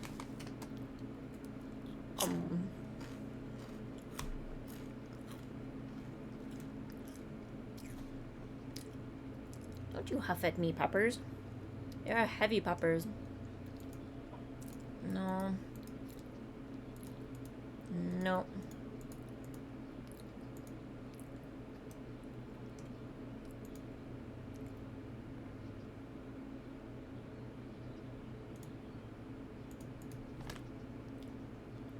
Go to this cave. Find us something cool.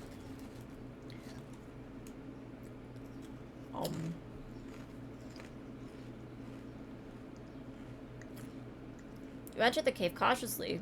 A short way ahead, the ground disappears. There's a wide, deep fault in the earth in front of you, stretching from one wall to the other. I mean, that's barely any energy to explore it, so yo. You squint down and make out something lying at the bottom of the fault. From this distance, it looks like it might be a backpack or bag. Could there be valuable equipment in there? You climb down! You sit on the edge and carefully lower yourself down. As your foot is seeking purchase on a small ledge, it happens. The ledge breaks away and you slide down the sharp rock. You finally come to a stop, your hands covered in grazes and scrapes. You ignore the pain and search the item, which is in fact an old backpack. Nothing. You climb back up, frustrated. Injured hand, energy plus energy cost when climbing. Boo. Alright, I'll fucking lie down and sleep. Till the morn. We'll sleep till the morn. Wake up with the dawn. Thank God it's clear. Okay, so We have to go that way. This place is rocky, so we'll switch our shoesies.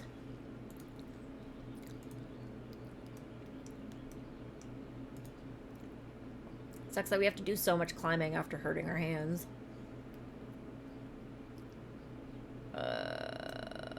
Oh.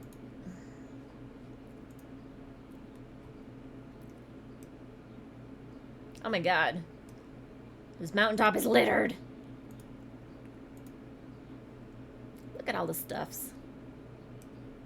Still going the right way? Yes. Okay, cool. Can I, like, go? No. Alright. Well. Probably get injured, but that's alright.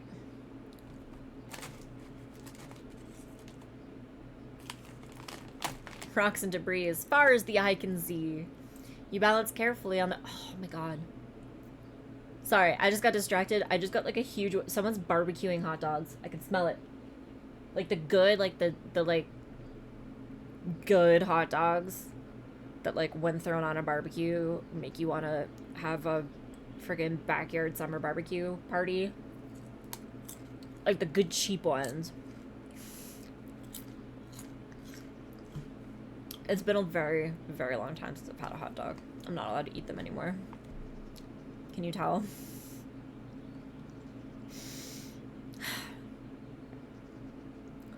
I'm sad now. Anyway. Rocks and debris as far as the eye can see. You balance carefully on the boulders so as to not slip and fall. Suddenly, right in front of you, a shadow leaps out of a recess in the rock, coming straight at you. You jump in fear, lose your balance, and crash to the ground. You look up to see a mountain hare. You scraped up your knee because of a bunny. Increased energy cost on all terrain. That could be worse. Although, please don't set this off. Closed container.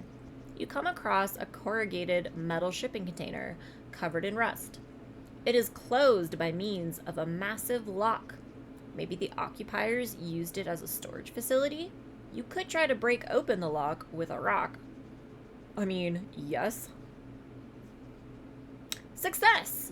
The lock breaks and you are able to see inside the container. All that effort paid off. You find some valuable equipment. What I get? Insulated boots.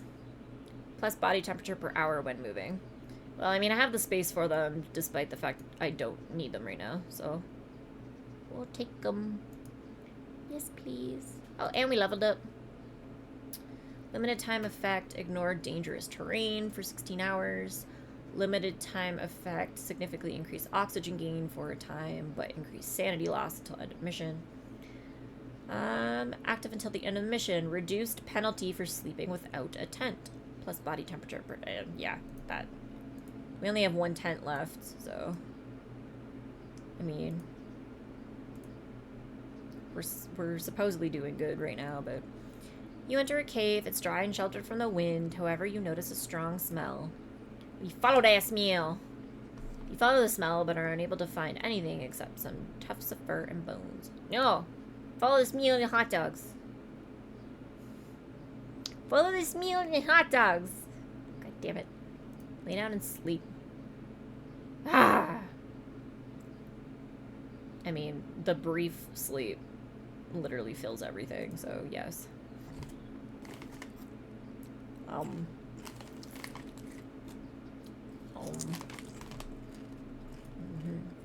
well, yeah. Glacial cave. You are standing at the entrance to a glacial cave. The light that finds its way through the thick ice makes the walls glow a deep, invigorating blue. Plus sanity, plus a shit ton of experience. I mean, there's stuff on the other side of that. Oh, I'm going down there. Okay, yeah. Can I not? Oh shit, I didn't mean to do that, but... Ugh, fuck, fine, that's fine.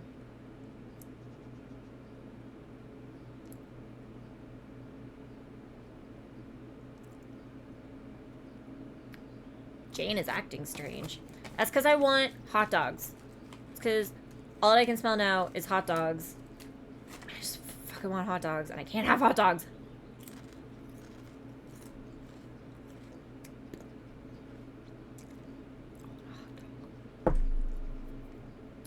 You discover a tree. You do not know how it could survive at this altitude, but the sight of it comforts you. Plus a shit ton of experience. Level up. Over the edge. Fresh air 2. Definitely to reduce time cost when moving and climbing while oxygen's high. Under the stars 2, reduce penalty for sleeping without a tent. I mean, I feel like we're gonna need this. Real soon.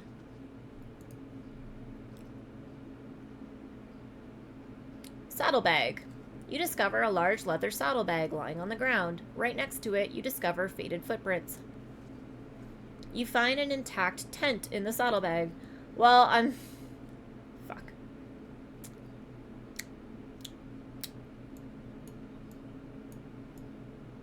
I'm so glad that I took all that shit that I didn't need. I mean, we don't need the insulated boots at all.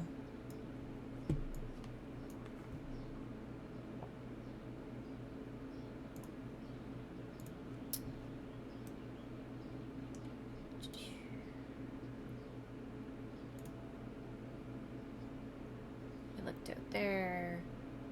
Oh, the energy for this climb down is shit ton. Whoop. Whoop, whoop, whoop, whoop, whoop, whoop. Yeah, fine. Well, wait, does it? No, because I'm... minus all of it. Minus not all of it, but close to all of it. I think we're gonna use the last of this tent then. And we'll do a long sleep to get it to almost daytime.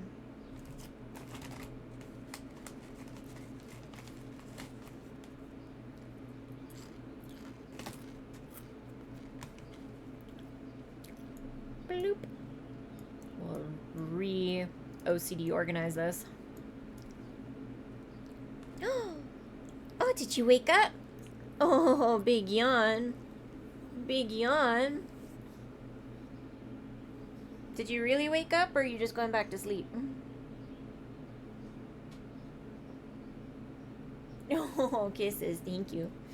Okay. Apparently she's going back to sleep. She just basically liquefied in my arm, so...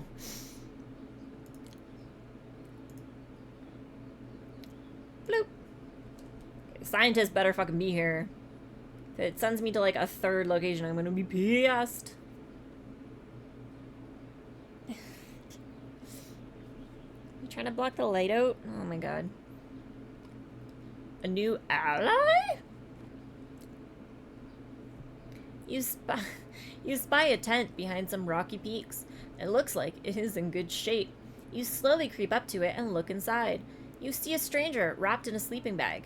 Next to him is a clipboard containing notes on radiation levels. This must be the scientist. You cough quietly and the stranger invites you in. Without beating about the bush, you tell him about the time loop and your adventures. To your surprise, he lets you finish talking and doesn't call you crazy when you ask if he wants to come with you. I love how this was like a side quest and not like something that you actively had to do to like solve the current problem. You didn't have to find the scientist, you just figure it out. Like, what? When you mention that his notebook seems to say something about electromagnetic nodes, he gives you a knowing smile. Just as you are about to leave, you hear a shrill siren. The green stone in your charm starts to vibrate, and glaring light swallows both of you. So the stone can work on more than one person? Because the chick kind of made it sound like it would only work on the person wearing the necklace. Anyway, mission reward, 1,000 points. of character proficiency. Level ups gained 10 plus 600. Mission reward 2000 for item proficiency. Items used 8 plus 80. Equipment 6 plus 120. Unused consumables 6 plus 240. Hours walked at night 18 plus 71 points. Hours walked in the dead zone 6 plus 45. Hours walked in bad weather 11 plus 87. Hours climbed at night 29 plus 115. Hours climbed in the death zone 14 plus 115. Hours climbed in bad weather 20 plus 159. Dangerous terrain crossed 42 plus 630. And events experienced 36 plus 1080 event proficiency points. And then we got a shit ton of levels up, y'all. So we got upgrade points for the adventurer, the scientist, and the journalist. And a reset point. Ooh, plus 20 capacity. Thank the Lord. Unlocked items. Crampons, snow boots, heavy boots, insulated boots, fur gloves, climbing gloves. Fuck all that. We're taking the goddamn flashlight. Oh, sorry. Sorry. I'm surprised that woke you up, but... Plus 20 environment knowledge, plus 20 terrain knowledge.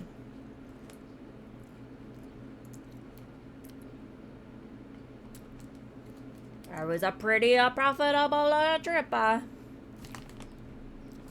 Your ears are still ringing, but you are slowly starting to get used to the side effects of the anomaly. The mysterious stranger seems to be waiting for you again. You want to know what happened to the former residents of the research station. Stranger. It's an unsolved mystery. Believe me, I spent a very long time trying to find the answer. They just disappeared. Left everything behind. It's almost as though they vanished into thin air. The mysterious woman avoids your gaze. You can tell she's hiding something, but the situation seems to be as stressful for her as it is for you. Maybe even more so. You decide not to press the issue any further. You'll figure it out eventually. Are you mocking my Italian roots? No, I'm just really bad at accents. Couldn't you tell her?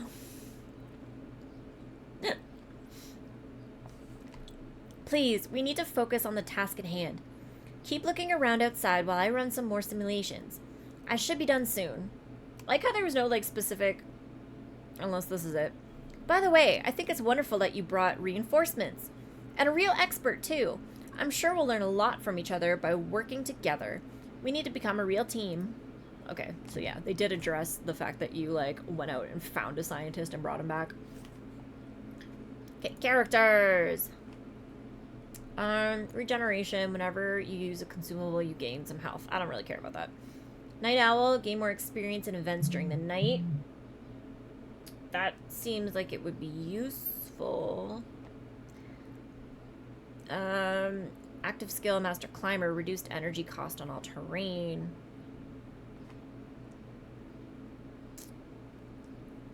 See, is it only active during night? So I don't have to activate this because I seem to be having a problem, remembering to activate the abilities. Mario! It's me! I can't do Mario. Cannot. Worse than Chris Pratt. Yeah, I'm having, a real hard time remembering to, activate these. Reduced time cost on all terrain. Reduced health loss at events. Significantly reduced health loss at events. Prevent critical events. That's tempting. But that's 600, 900 points away. Significantly reduced time cost on all terrain. See, this is just automatic as long as it's night. Night Climber, reduced body temp loss at night.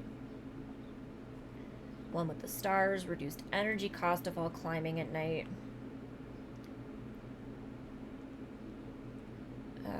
Warm up, spend some energy to increase body temperature. Night climber, significantly reduced body temperature lost at night. One with the stars, significantly reduced energy cost while climbing at night. I feel like I accidentally do this all the time. Whereas, like, this, I only really want that. And, like, the rest of this I'm not going to remember to use. So, yeah, we'll go with yes. Yes, please. We also unlocked the scientist. Character has been unlocked and can be selected. So does that mean that we can, like, play the, like, basically pretend to be the person we just rescued? We got 600. Oh my god, they have so many skills. No! Adrenaline. Whenever you suffer a dangerous terrain event, gain energy. Oh, god. Active skill. They say the mountain in this game is insurmountable. Hello, Curtis. How's work?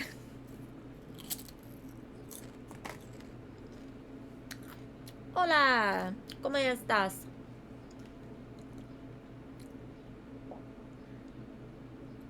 So busy. Oof.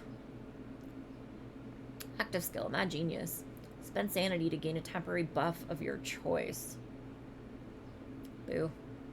Active skill. These active skills are gonna, like, murder me because I don't remember to use them. So it's not really in my best interest to buy them. Spend time to gain experience. Interesting. Active skill, tinkerer. Use your ingenuity to create your own equipment. Why does the scientist have so many active skills? Finally have a bit of a break. That's good. Thank you for stopping in.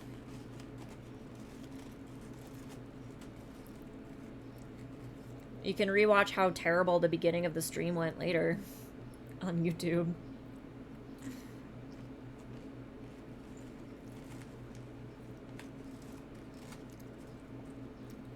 How's the game? Game's good. Seems like a mountain in this game always takes me a good, like...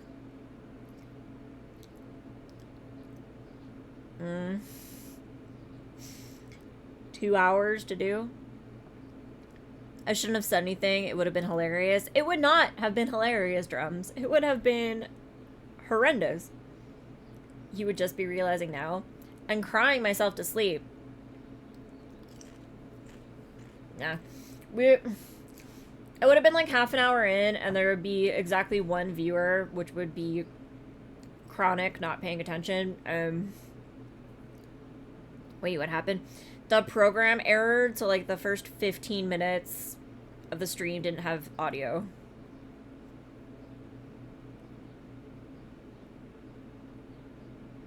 No narrating. But I must narrate. That is the point of this game, is the narration. I don't know which accent this is, but it's a bad one. Never! You can't make me. Active skill, eagle eye, increased camera zoom until next movement. That's useless. Comfort of home, gain sanity whenever you use a consumable. Okay, so basically I have to figure out which one of these trees I want. Although this one's looking good. One with the ice, gain sanity when moving on ice. Gain oxygen when moving on snow. Gain body temperature when moving on stone. Courage, when you suffer a dangerous terrain event, gain some experience. I mean, that tree's looking good.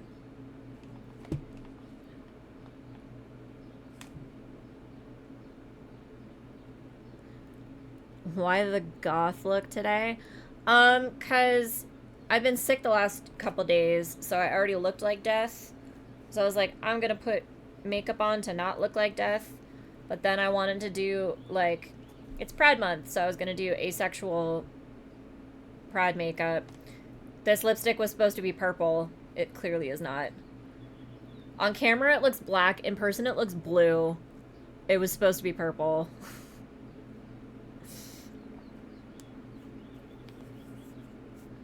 It was my, it wasn't supposed to be so dark. It was supposed to be purple and gray. It is purple, of course. It really isn't. It is not.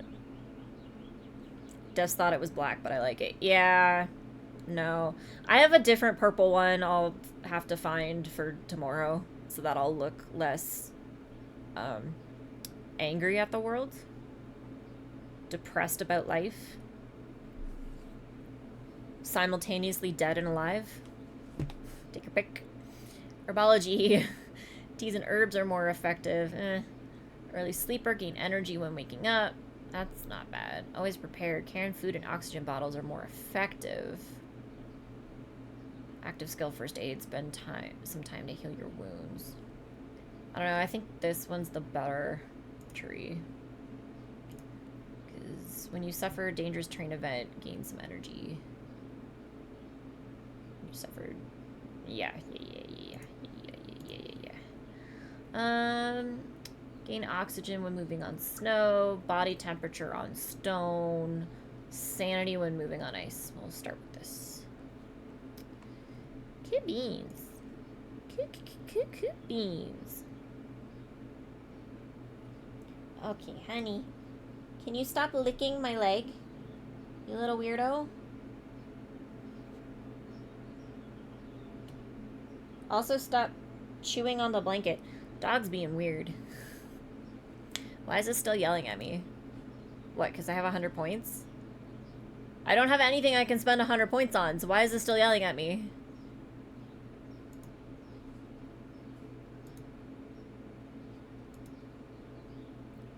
This is at 0.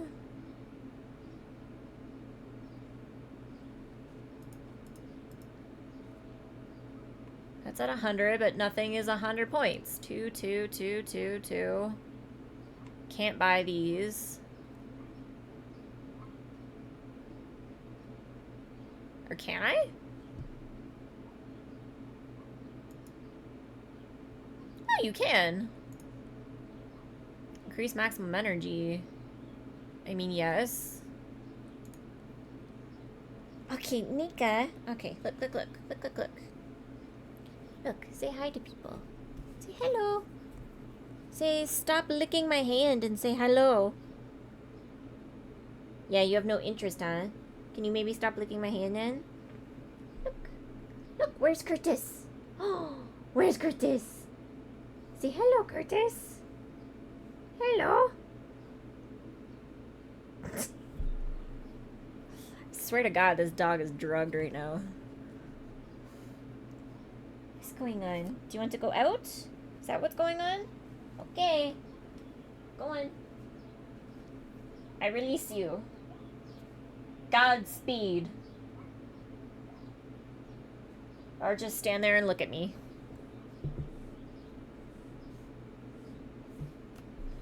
That's just cool. She's not even, like, paying attention right now. Trust me, she's not.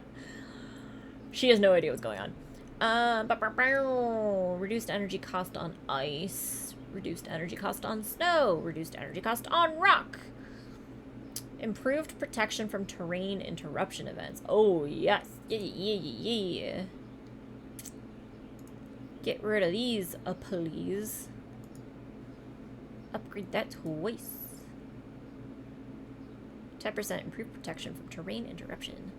Confirm! Why is it still yelling at me, though? Oh.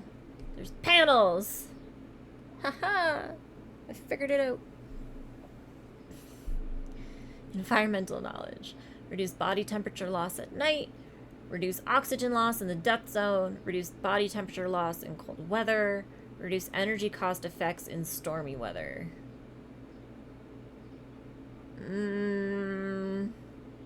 Honestly, I think the energy cost are the most annoying shit. So let's upgrade this. Confirm. And we don't have any of the mystery books. But we have an inventory. Look at that inventory. Look at this beautiful inventory.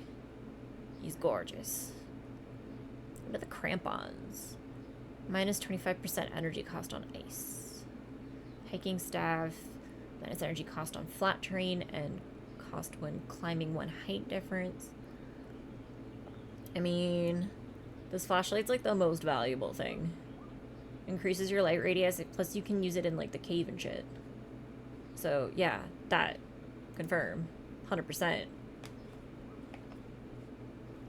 Alright. Now here's where it's time to make a decision. I can play another level, but if I do, it'll probably take like an hour and a half to 2 hours. So do I want to spend an hour and a half to 2 hours climbing another mountain? Is the question. Opinions. Damn long levels. Well, I mean, it's mostly the way I'm playing the levels. Because, like, I'm trying to get as much of, like, the side shit as possible.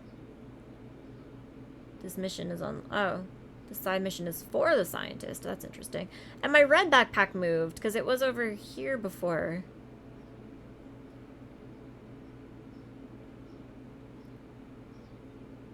I'm very Why is my red backpack on the side mission now?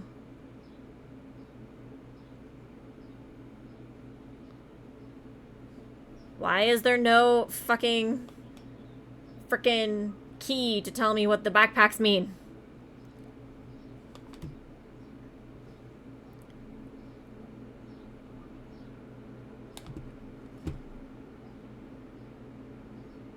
Because this was here earlier.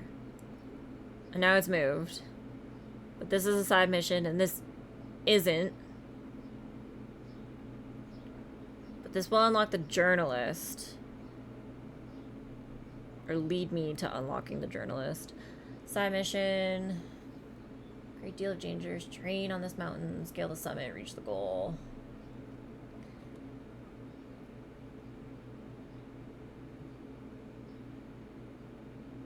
This one sounds like it's annoying as shit. A compact mountain with extremely steep rise. A large area of the mountain is located in the death zone.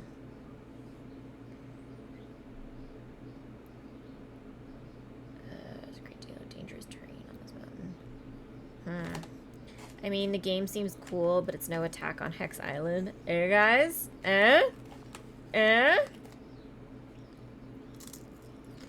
Not these hexes.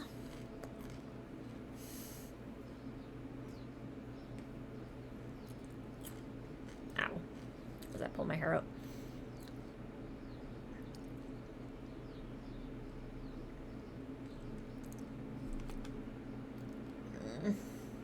This one sounds long, so we're not doing that. Rumors of a journalist wandering the mountain. Find him and use his skills to find a way out of the time loop. This sounds like it's just as complicated as the one I just did. Scale the summit, reach the goal. Ah, fuck, let's try this. Oh, you get bonus points if you finish it with the scientist. How do I switch to the scientist? Normal weather, cold nights.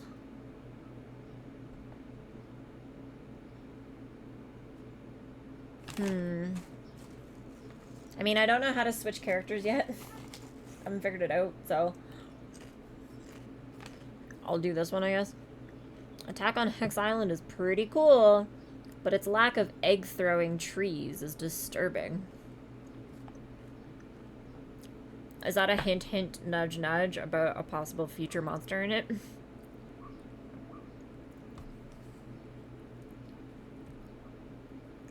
Cold nights are fine. Confirm.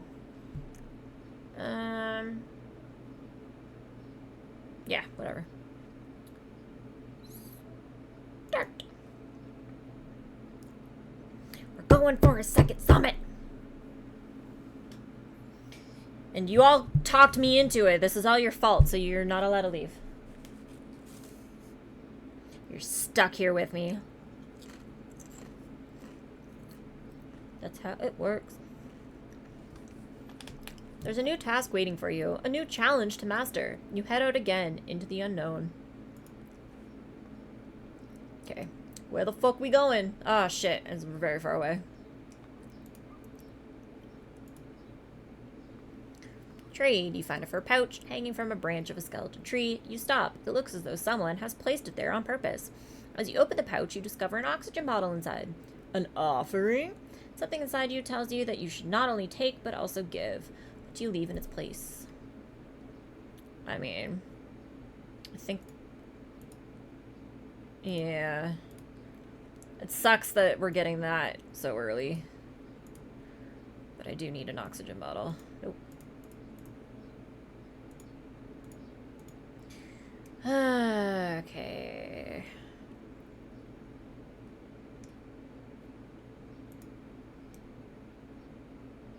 Why is it taking me...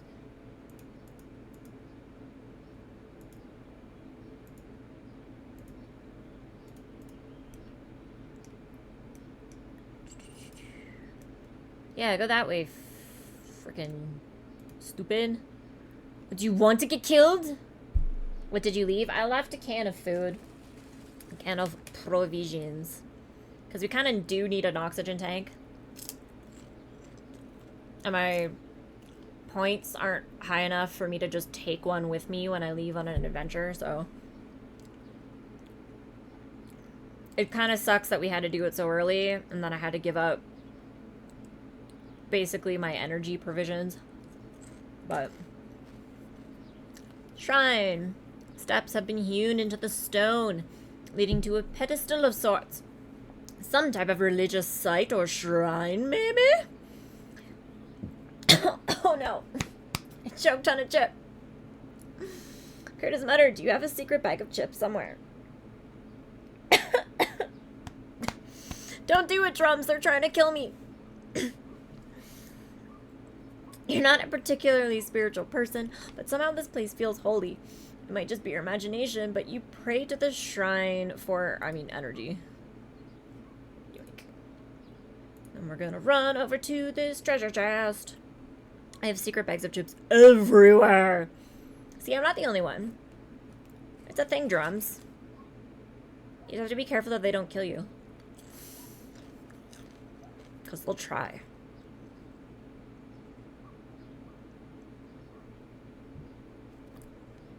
As you climb along the crevasse in a glacier, you see an oxygen bottle together with an oxygen mask buried under a thick layer of ice. The bottle seems to be intact.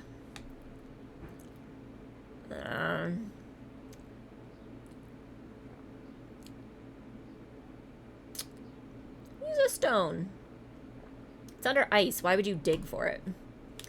Shards fly as you smash a sharp stone against the ice over and over. Finally, you have removed enough ice to grab the oxygen bottle and pull it towards yourself. Oxygen and experience. Oh, now we have a shit ton of oxygen and nothing else. Fuck. Oh, God. Both sides of this fucking thing. Oh, no. Shit.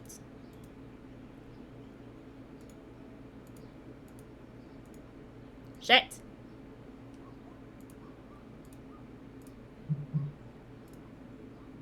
Ugh, I don't like any of this. Why is my phone going off? Oh. Uno momento, my phone's about to die.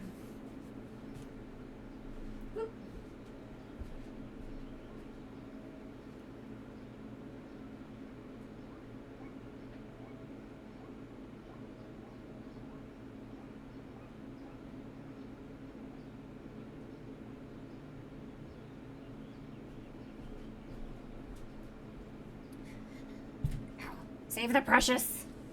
Also, shirt available. J McKenna Stories, Redbubble, etc. Boop. Product placement.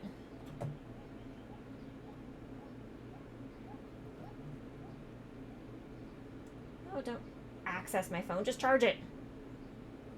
God.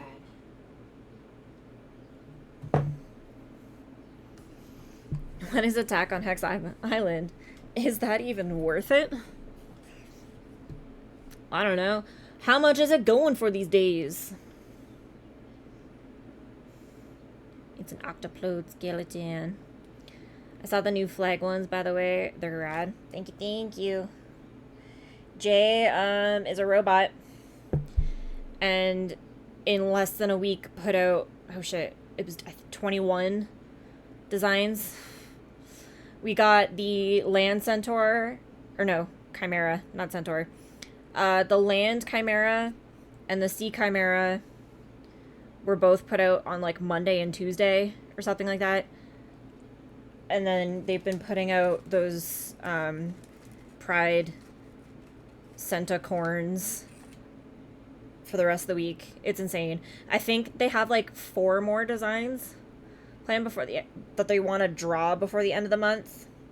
Not release though. They want to like draw some of the Halloween ones so that they don't have to draw them later, kind of thing. But like, I don't know how they're drawing so much. It's a wee bit insane.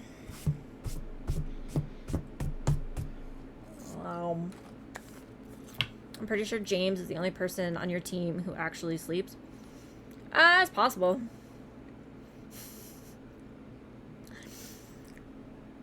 I mean, James has a job. Oh, and the dog. The dog might be the only one who actually sleeps. I gotta drop for now. Be safe. Enjoy your junk food. Thank you, thank you. Thanks for stopping by, Drums. We'll be back tomorrow if you want to hang out again. Keep me company. Keep me from going more insane than I already am. Death Zone! I mean, we're going for the energy saver. Pew.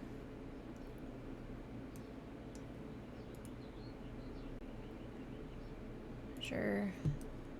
Where's the thing again? Oh, it's all the way over there!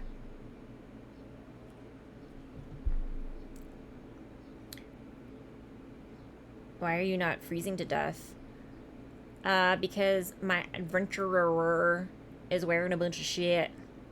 This game is not realistic. No, your temperature does go down. There is a body temperature thing. You can die from getting too cold. Helmet salute. Whoop. Wiggle around to raise it up. Hey, Peppers! What are you even barking at? Come here. Nika. No, no, no, no. No, no, no, no, no. Shush. So Prodigal, I assume that you're safe back at Homesies. Oh, okay. We're gonna reach into the hole. I have spiders! Spiders skitter over your hands, but they don't hurt you. Your fingertips brush against something soft. A cloth bag! You pull it out and discover an equipment inside. Ooh! Snowshoes! Bloop. Needed those. Bloop. Level up. Bloop. Limited time. Limited time. Active until the end of the mission. Whenever you use a consumable, you get some body temperature. Whenever you reach a point of interest, gain sanity for 48 hours. Or reduce time cost. I don't care about time cost.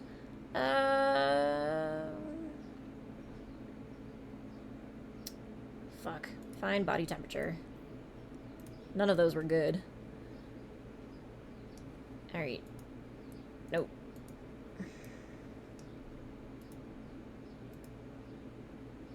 Sure. Don't get hurt. Don't get hurt. Don't get hurt. Don't get hurt. Yes!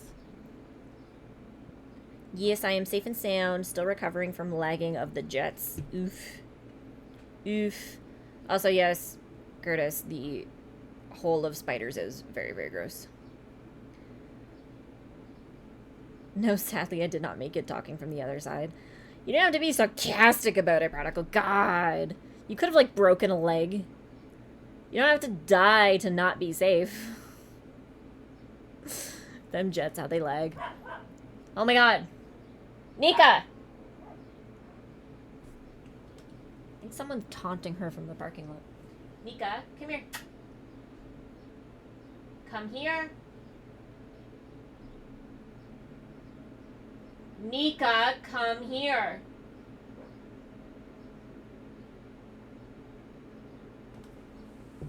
Dog's about to get beaten. Yeah, that's what I thought. You heard me stand up, did ya? Go in the other room. Go play with your toys. Stop growling at the parking lot, people. No, you are not my mom. I am her mother, though. I birthed her myself. Yeah. Ruin station. At the foot of a slope, you stumble across the remains of a building. Did it belong to the occupying forces? Parts of it are completely buried under rock. There must have been a landslide. Between the rubble, you can see a few electronic devices and small metal containers. You could go down there and search for provisions. I mean, yes. There's barely a downside to that. You are walking carefully over the rubble when your attention is grabbed by a scrap of cloth. You move closer and discover human remains. You breathe in sharply, shocked, and try not to disturb the body. Who was this person? Were they part of the occupying force? Or a looter? Like you? You decide to turn back immediately before you end up like this poor soul. At least I got experience points. Jesus, that was barely worth anything. Take it slow. Gain energy, body temp, and oxygen while waking up. Fast movement, reduce time cost when moving. Control breathing, increased oxygen gain per hour. I mean, we have like a pretty bad summit to do, so that's probably... Wait, that was permanent, right? Yes. Alright, have fun. I'm trying to build the latest version of Attack on Hex Island with improvements and bug fixes so that I can go back to work on PvP, but it's not playing nice with me. Oof. Don't eat the dog. I'll eat the dog if I want to eat the dog. Going deeper and finding your remains. You hate when that happens, Curtis. I do too. Anyway, thank you for stopping by, Prodigal. We'll be here tomorrow again at 4 if you want to chit-chatties. Thanks. Wait for a post coming soon saying the new changes, hopefully. Oh, I got something planned for you guys, too. I've been playing some Hex Island on my downtime. Oh, that's... It's hard to do this where the whole thing's on camera. Only if you bring chips, it will be butter now. It will be butter. Good to know. I got something up my sleeve.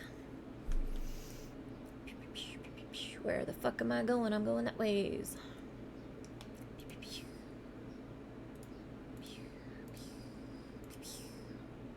Going that ways, going this ways. What the fuck is that? Is that like a vomiting Charmander? What the hell?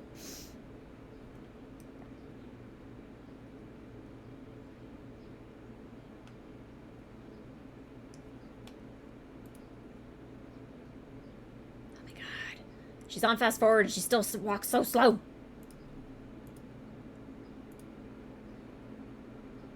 Was this one of the dev games or just a random one you stumbled upon?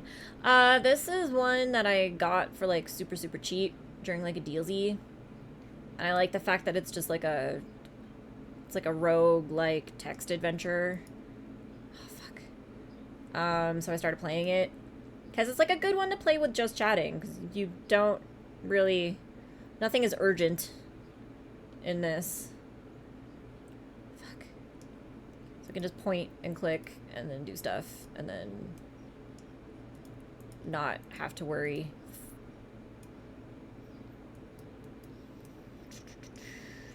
Speaking of not having to worry. Shit, I have to go this way. God damn it. Tootsie. Tootsie.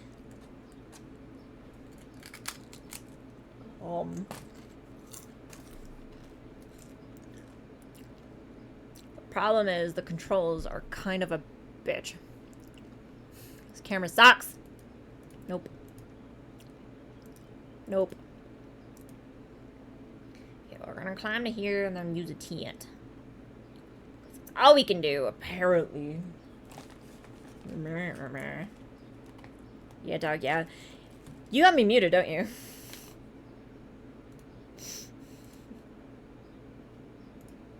How dare you?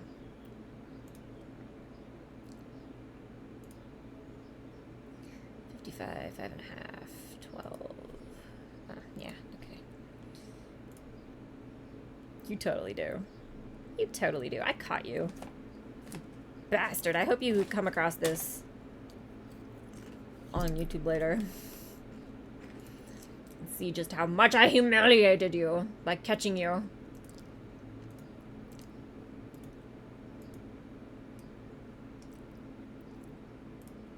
Oops. Now you read my totes yeah with a voice that would have said, yeah, doggy. You doggy. How dare you, I've heard every word. Such a slow reaction, though. How can I believe you?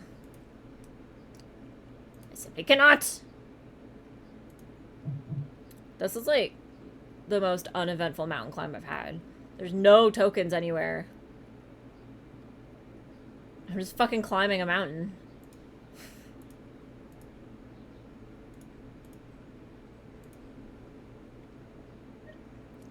Use a slow typer.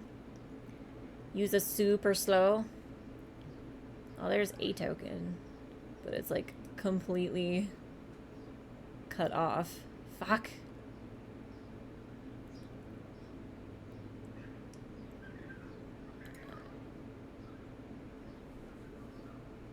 Sounds like something's dying in the parking lot. My god. We're running low on energy. We can't be running low on energies.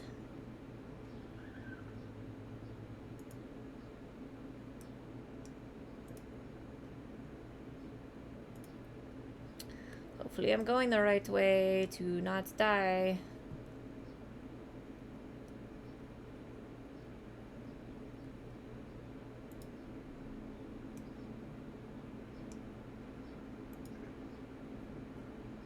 Oh, it gives me a yellow exclamation mark even when the thing's not... Ugh.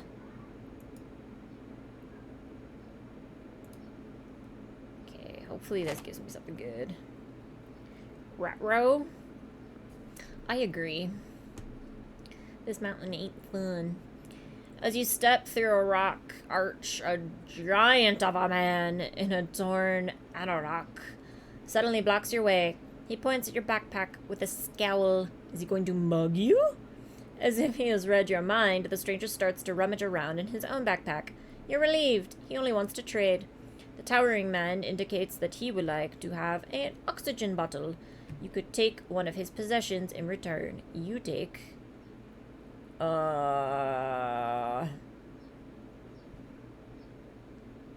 Shit. I mean... Fuck. The tent's more valuable, but, like, I need to have an emergency can of rations, so I have to do that. That sucks. Boo. Confirm. Boo. Meanwhile, I have to use this for a long sleepies. Ship-a-bloop. Ship-a-bloop. Why is my phone keep going off?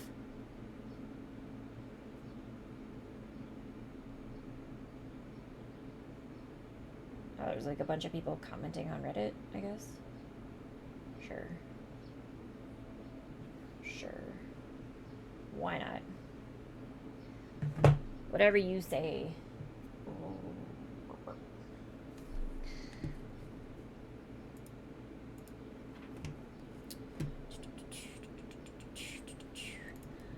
Okay. We're still going that way. Somehow.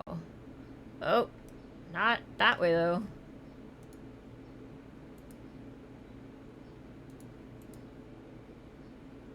Yes. Climb, climb, climb, climb, climb. My temperature's actually dropping, too. You might be in trouble. It might be the first time I'm actually legitimately in trouble. Usually there's, like, caves and shit. Which we have yet to find.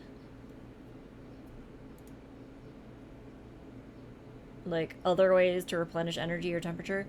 As you walk past a massive crevasse, you hear faint cries for help. I mean, I do not have the energy to rescue you, my man. Yous be deads. Can't do it. Nope.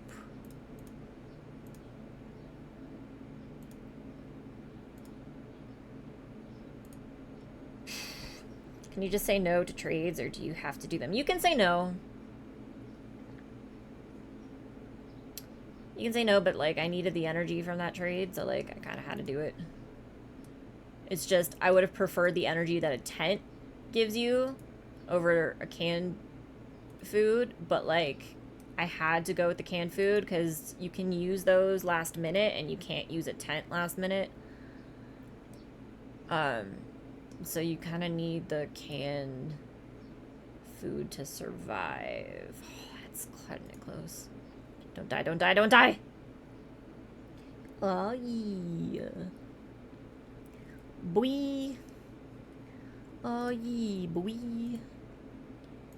So, like, we're using our last tent here. Because we have to. So now he's the dangerous. Might be the first time we die in this game. Hasn't happened yet.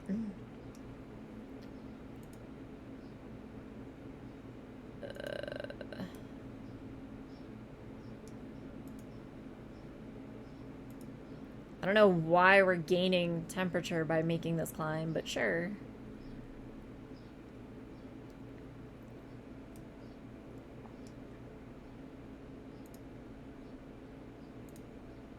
Woof, woof. Woof, woof. Summit! You breathe in deeply as you look down from the summit. These mountains are really something else. You wonder how you will find the strength to withstand this madness. But your doubts soon give way to certainty. Deep down, you know that every single climb gives as much as it takes.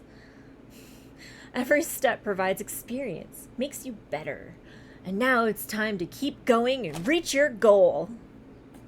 How many hours have you sunk into this game, do you reckon? I've only played, like, 3 levels. So, like, 7 hours, maybe 8. Not a lot.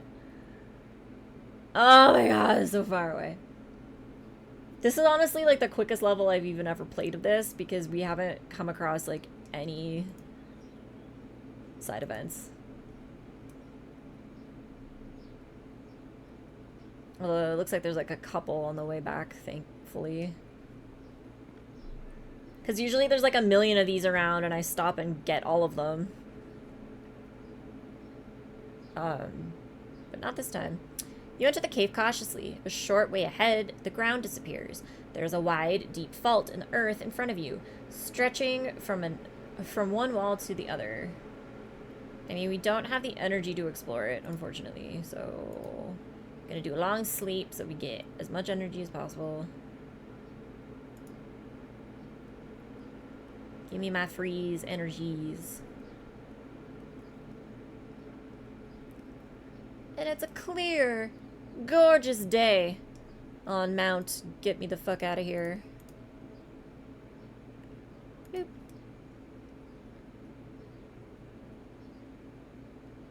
Swear to God, if this ends up being, like, super hard to get over there, I'm gonna be super pissed. Because it looks like I can just go over this mountain, and I feel like I'm gonna get over there and find out I can't. Flower!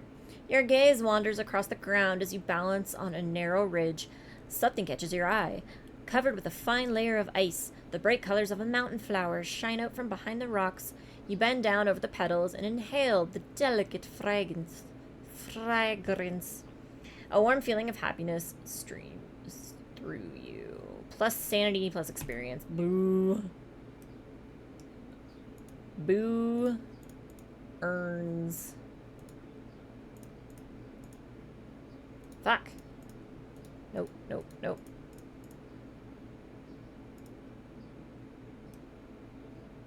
Sure. I thought they were going to have poison fumes or something. Yeah, I mean, that's happened to me before in this game. Someone offered me berries and I ate them and I was like, yeah, these are great. Everything's good.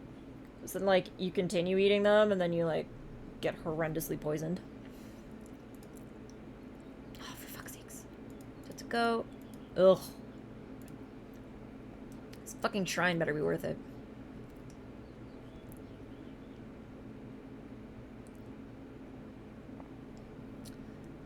A golden eagle suddenly lands in front of you, its wings carrying it majestically to the ground. Fascinated, you watch it, and it watches you too, unafraid. You can't explain it, but the encounter feels magical. Fully wrapped up in the moment, you regain definitely warmth. Boo.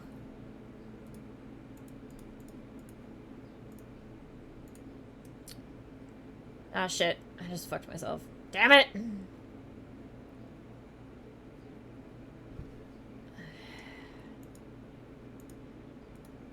damn it.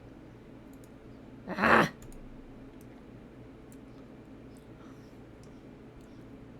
Don't get hurt. Damn it! The snow beneath your feet gives way. You fall, but not far. You land on the bottom of a flat, snowy crevasse. Minus a shit ton of temperature. That's not bad. That could have been way worse.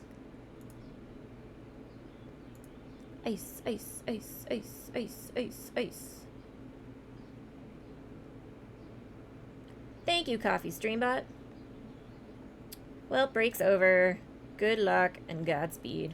Thank you very much. Thank you for stopping by. Have a fun day at work, etc. While I scale a fucking mountain. Bye-bye.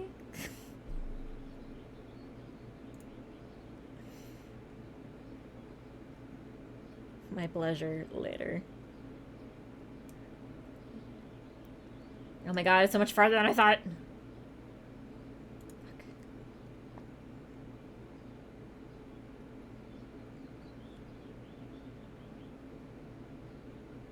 I mean, at least this mountain only took like half an hour, 45 minutes. By the time I get over there, like 45 minutes. As you gaze wanders up the towering vertical rock face, your eyes caught by cast iron rings. Old pittons. You tilt your head all the way back. You can make out that the piton lead to a small plateau. Why would anyone have gone to the effort of trying to reach it? I mean... minus 33 energy. I don't think... I think the last time I climbed up there I got canned food.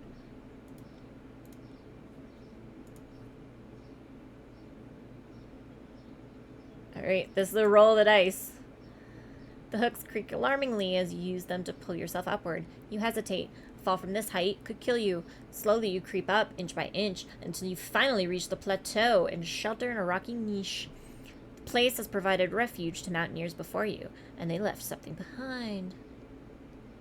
Fuck, they left oxygen. Oh, but I did get energy. Okay, cool. That's fine. And we leveled up. Pew! Time limit effect gains significantly more body temperature per hour when moving, but at increased energy cost. No! Reduced time cost when moving and climbing while oxygen's high. Significantly increased oxygen gain per hour, increased maximum oxygen.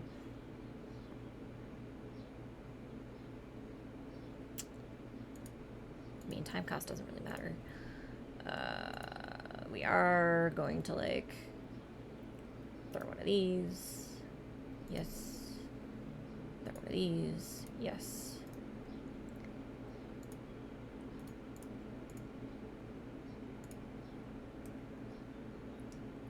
We're gonna make it. I swear we're gonna make it. This I promise. Nope.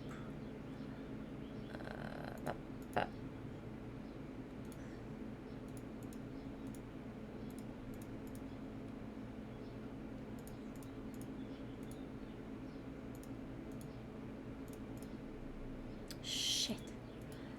Is there really no way to get there? Oh, that sucks. Alright, fine. We're gonna lose a lot of body temperature.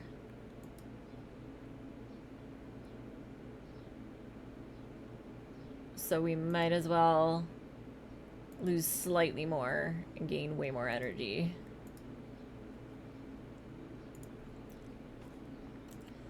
Damn, that sucks.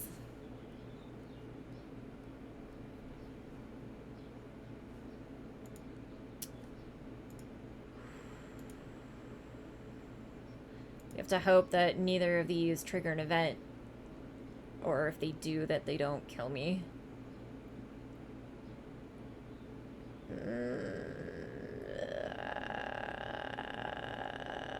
Oh, thank God. You enter a cave. After just a few steps, you feel an icy wind on your face. It seems to be coming from inside the cave. Follow the wind. Countless stalactites hang from the ceiling, blocking your path. As you deftly search for gaps between the enormous rock formations, ducking beneath them, you suddenly hear a grinding noise. At the last second, you narrowly dodge the pointed projectile that comes crashing down from above. It was a hair's breadth from piercing your torso. Then you see something that makes your blood run cold. A short distance ahead of you is a corpse, riddled with stalactites. That poor soul. If only he'd had your luck. Feeling more than a little queasy, you rummage through the fur pouch he was carrying. You find provisions and hastily tuck them into your pack. Then you turn to leave. The place is just too dangerous. Okay, T. Lose temperature, but gain a T. I swear to God, if this kills me... Do you want to use the hot tea? Yes. And then we're gonna lie down and sleep. We're gonna lie down and sleep for a long, long time.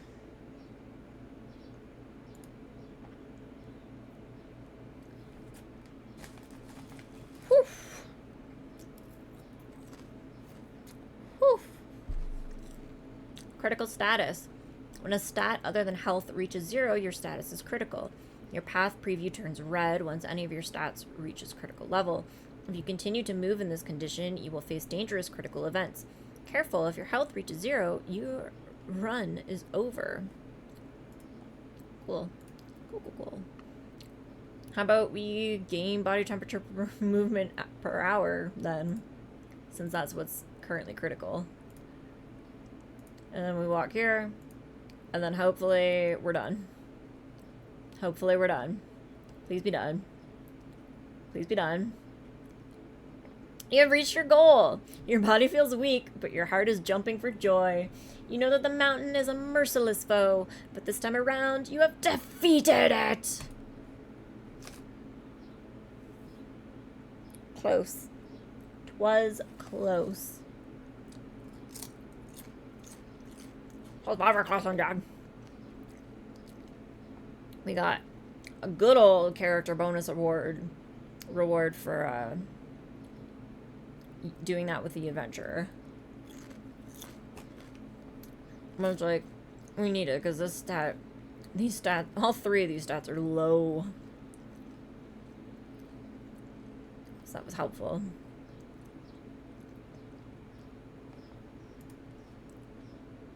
We didn't get much in terms of like character stuff, but finally you're back. I've been waiting for you. You've learned a lot out there. I think the time has come to take the next step. The stone reacts to electromagnetic radiation. During the experiments that were conducted here, it must have overheated and imploded. That must have caused the anomalies and triggered the time loop. Essentially, all we have to do is repeat the experiment. Obviously, there's a catch. All the technical devices we need are dead now. Totally unusable. But there's another way. Did you notice the antenna on the next peak? Not only is the radiation stronger over there, the antenna also intensifies it. If we subject the stone to enough radiation, it might overheat again and reverse the time loop. I mean, I admit it's just a theory, but right now it's our only hope. You hesitate. What happens if you refuse?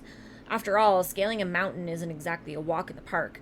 On the other hand, you really want to find out more about the mysterious antenna-like structure. Why was it built? What was its purpose? The stranger smiles at you as though she's read your mind. Feel free to rest, or to keep preparing. I know this task seems daunting, but you can do it, I'm sure of it. It's easy for the person not doing any work to say. Anyway, this is upgrade. Upgraded biatches. Reduce energy cost of all climbing at night. Reduce body temperature less at night.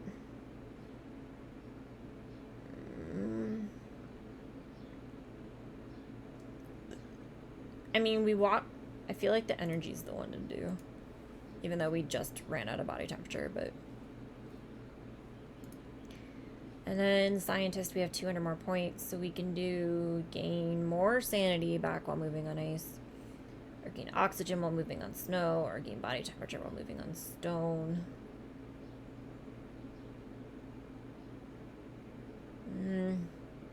I mean, there's no point like racing to the end for this one. And that's it, because we still don't have the journalist, because I have yet to go after them. So that's where we're gonna end it, because we ended up doing one more level than I thought anyway. So bloop. That means our next stream is going to be tomorrow, Saturday, 4 p.m. MDT. Same time today started, guys. Same time, every time. We're going to be playing more Insurmountable, so I don't know, go after the journalist tomorrow, I guess. Upcoming special event streams. The June Dev weekend is going to be June 29th and 30th, and that is all day, both days. We have a packed schedule for that, so make sure you tune in to see all the games, all the devs, talk to the devs, criticize the devs, ask them questions, give them suggestions. That's what it's there for. And then our July Peppo is going to start the very next day for that weekend, July 1st at 10 p.m. MDT. It's going to be starting at night so that I can get a little bit of sleep before we start. Like, follow, subscribe, share, or anything else. All of our socials is at J McKenna Stories. That's at JMCKENNASTORIES. You can watch all our videos on demand on YouTube. If you want to see progress pictures or the designs in general that Jay draws, those are up on Cara, that's C-A-R-A. Our Instagram has product picture posts. Our Twitter tells when we are going live, / if I'm sick that day and we're not doing it anymore. Our Facebook's a little bit of everything except for the progress pictures of the designs, because we don't want AI to steal them. What else? Go to our Redbubble. Go to our Ko-fi. Donate. Give us money. Sure. We're probably going to hit affiliate, I think, on the 24th, looking by the calendar. So if you want to be there for that monumentous event, please be. And we will see you guys tomorrow. Thank you for stopping by. Bye.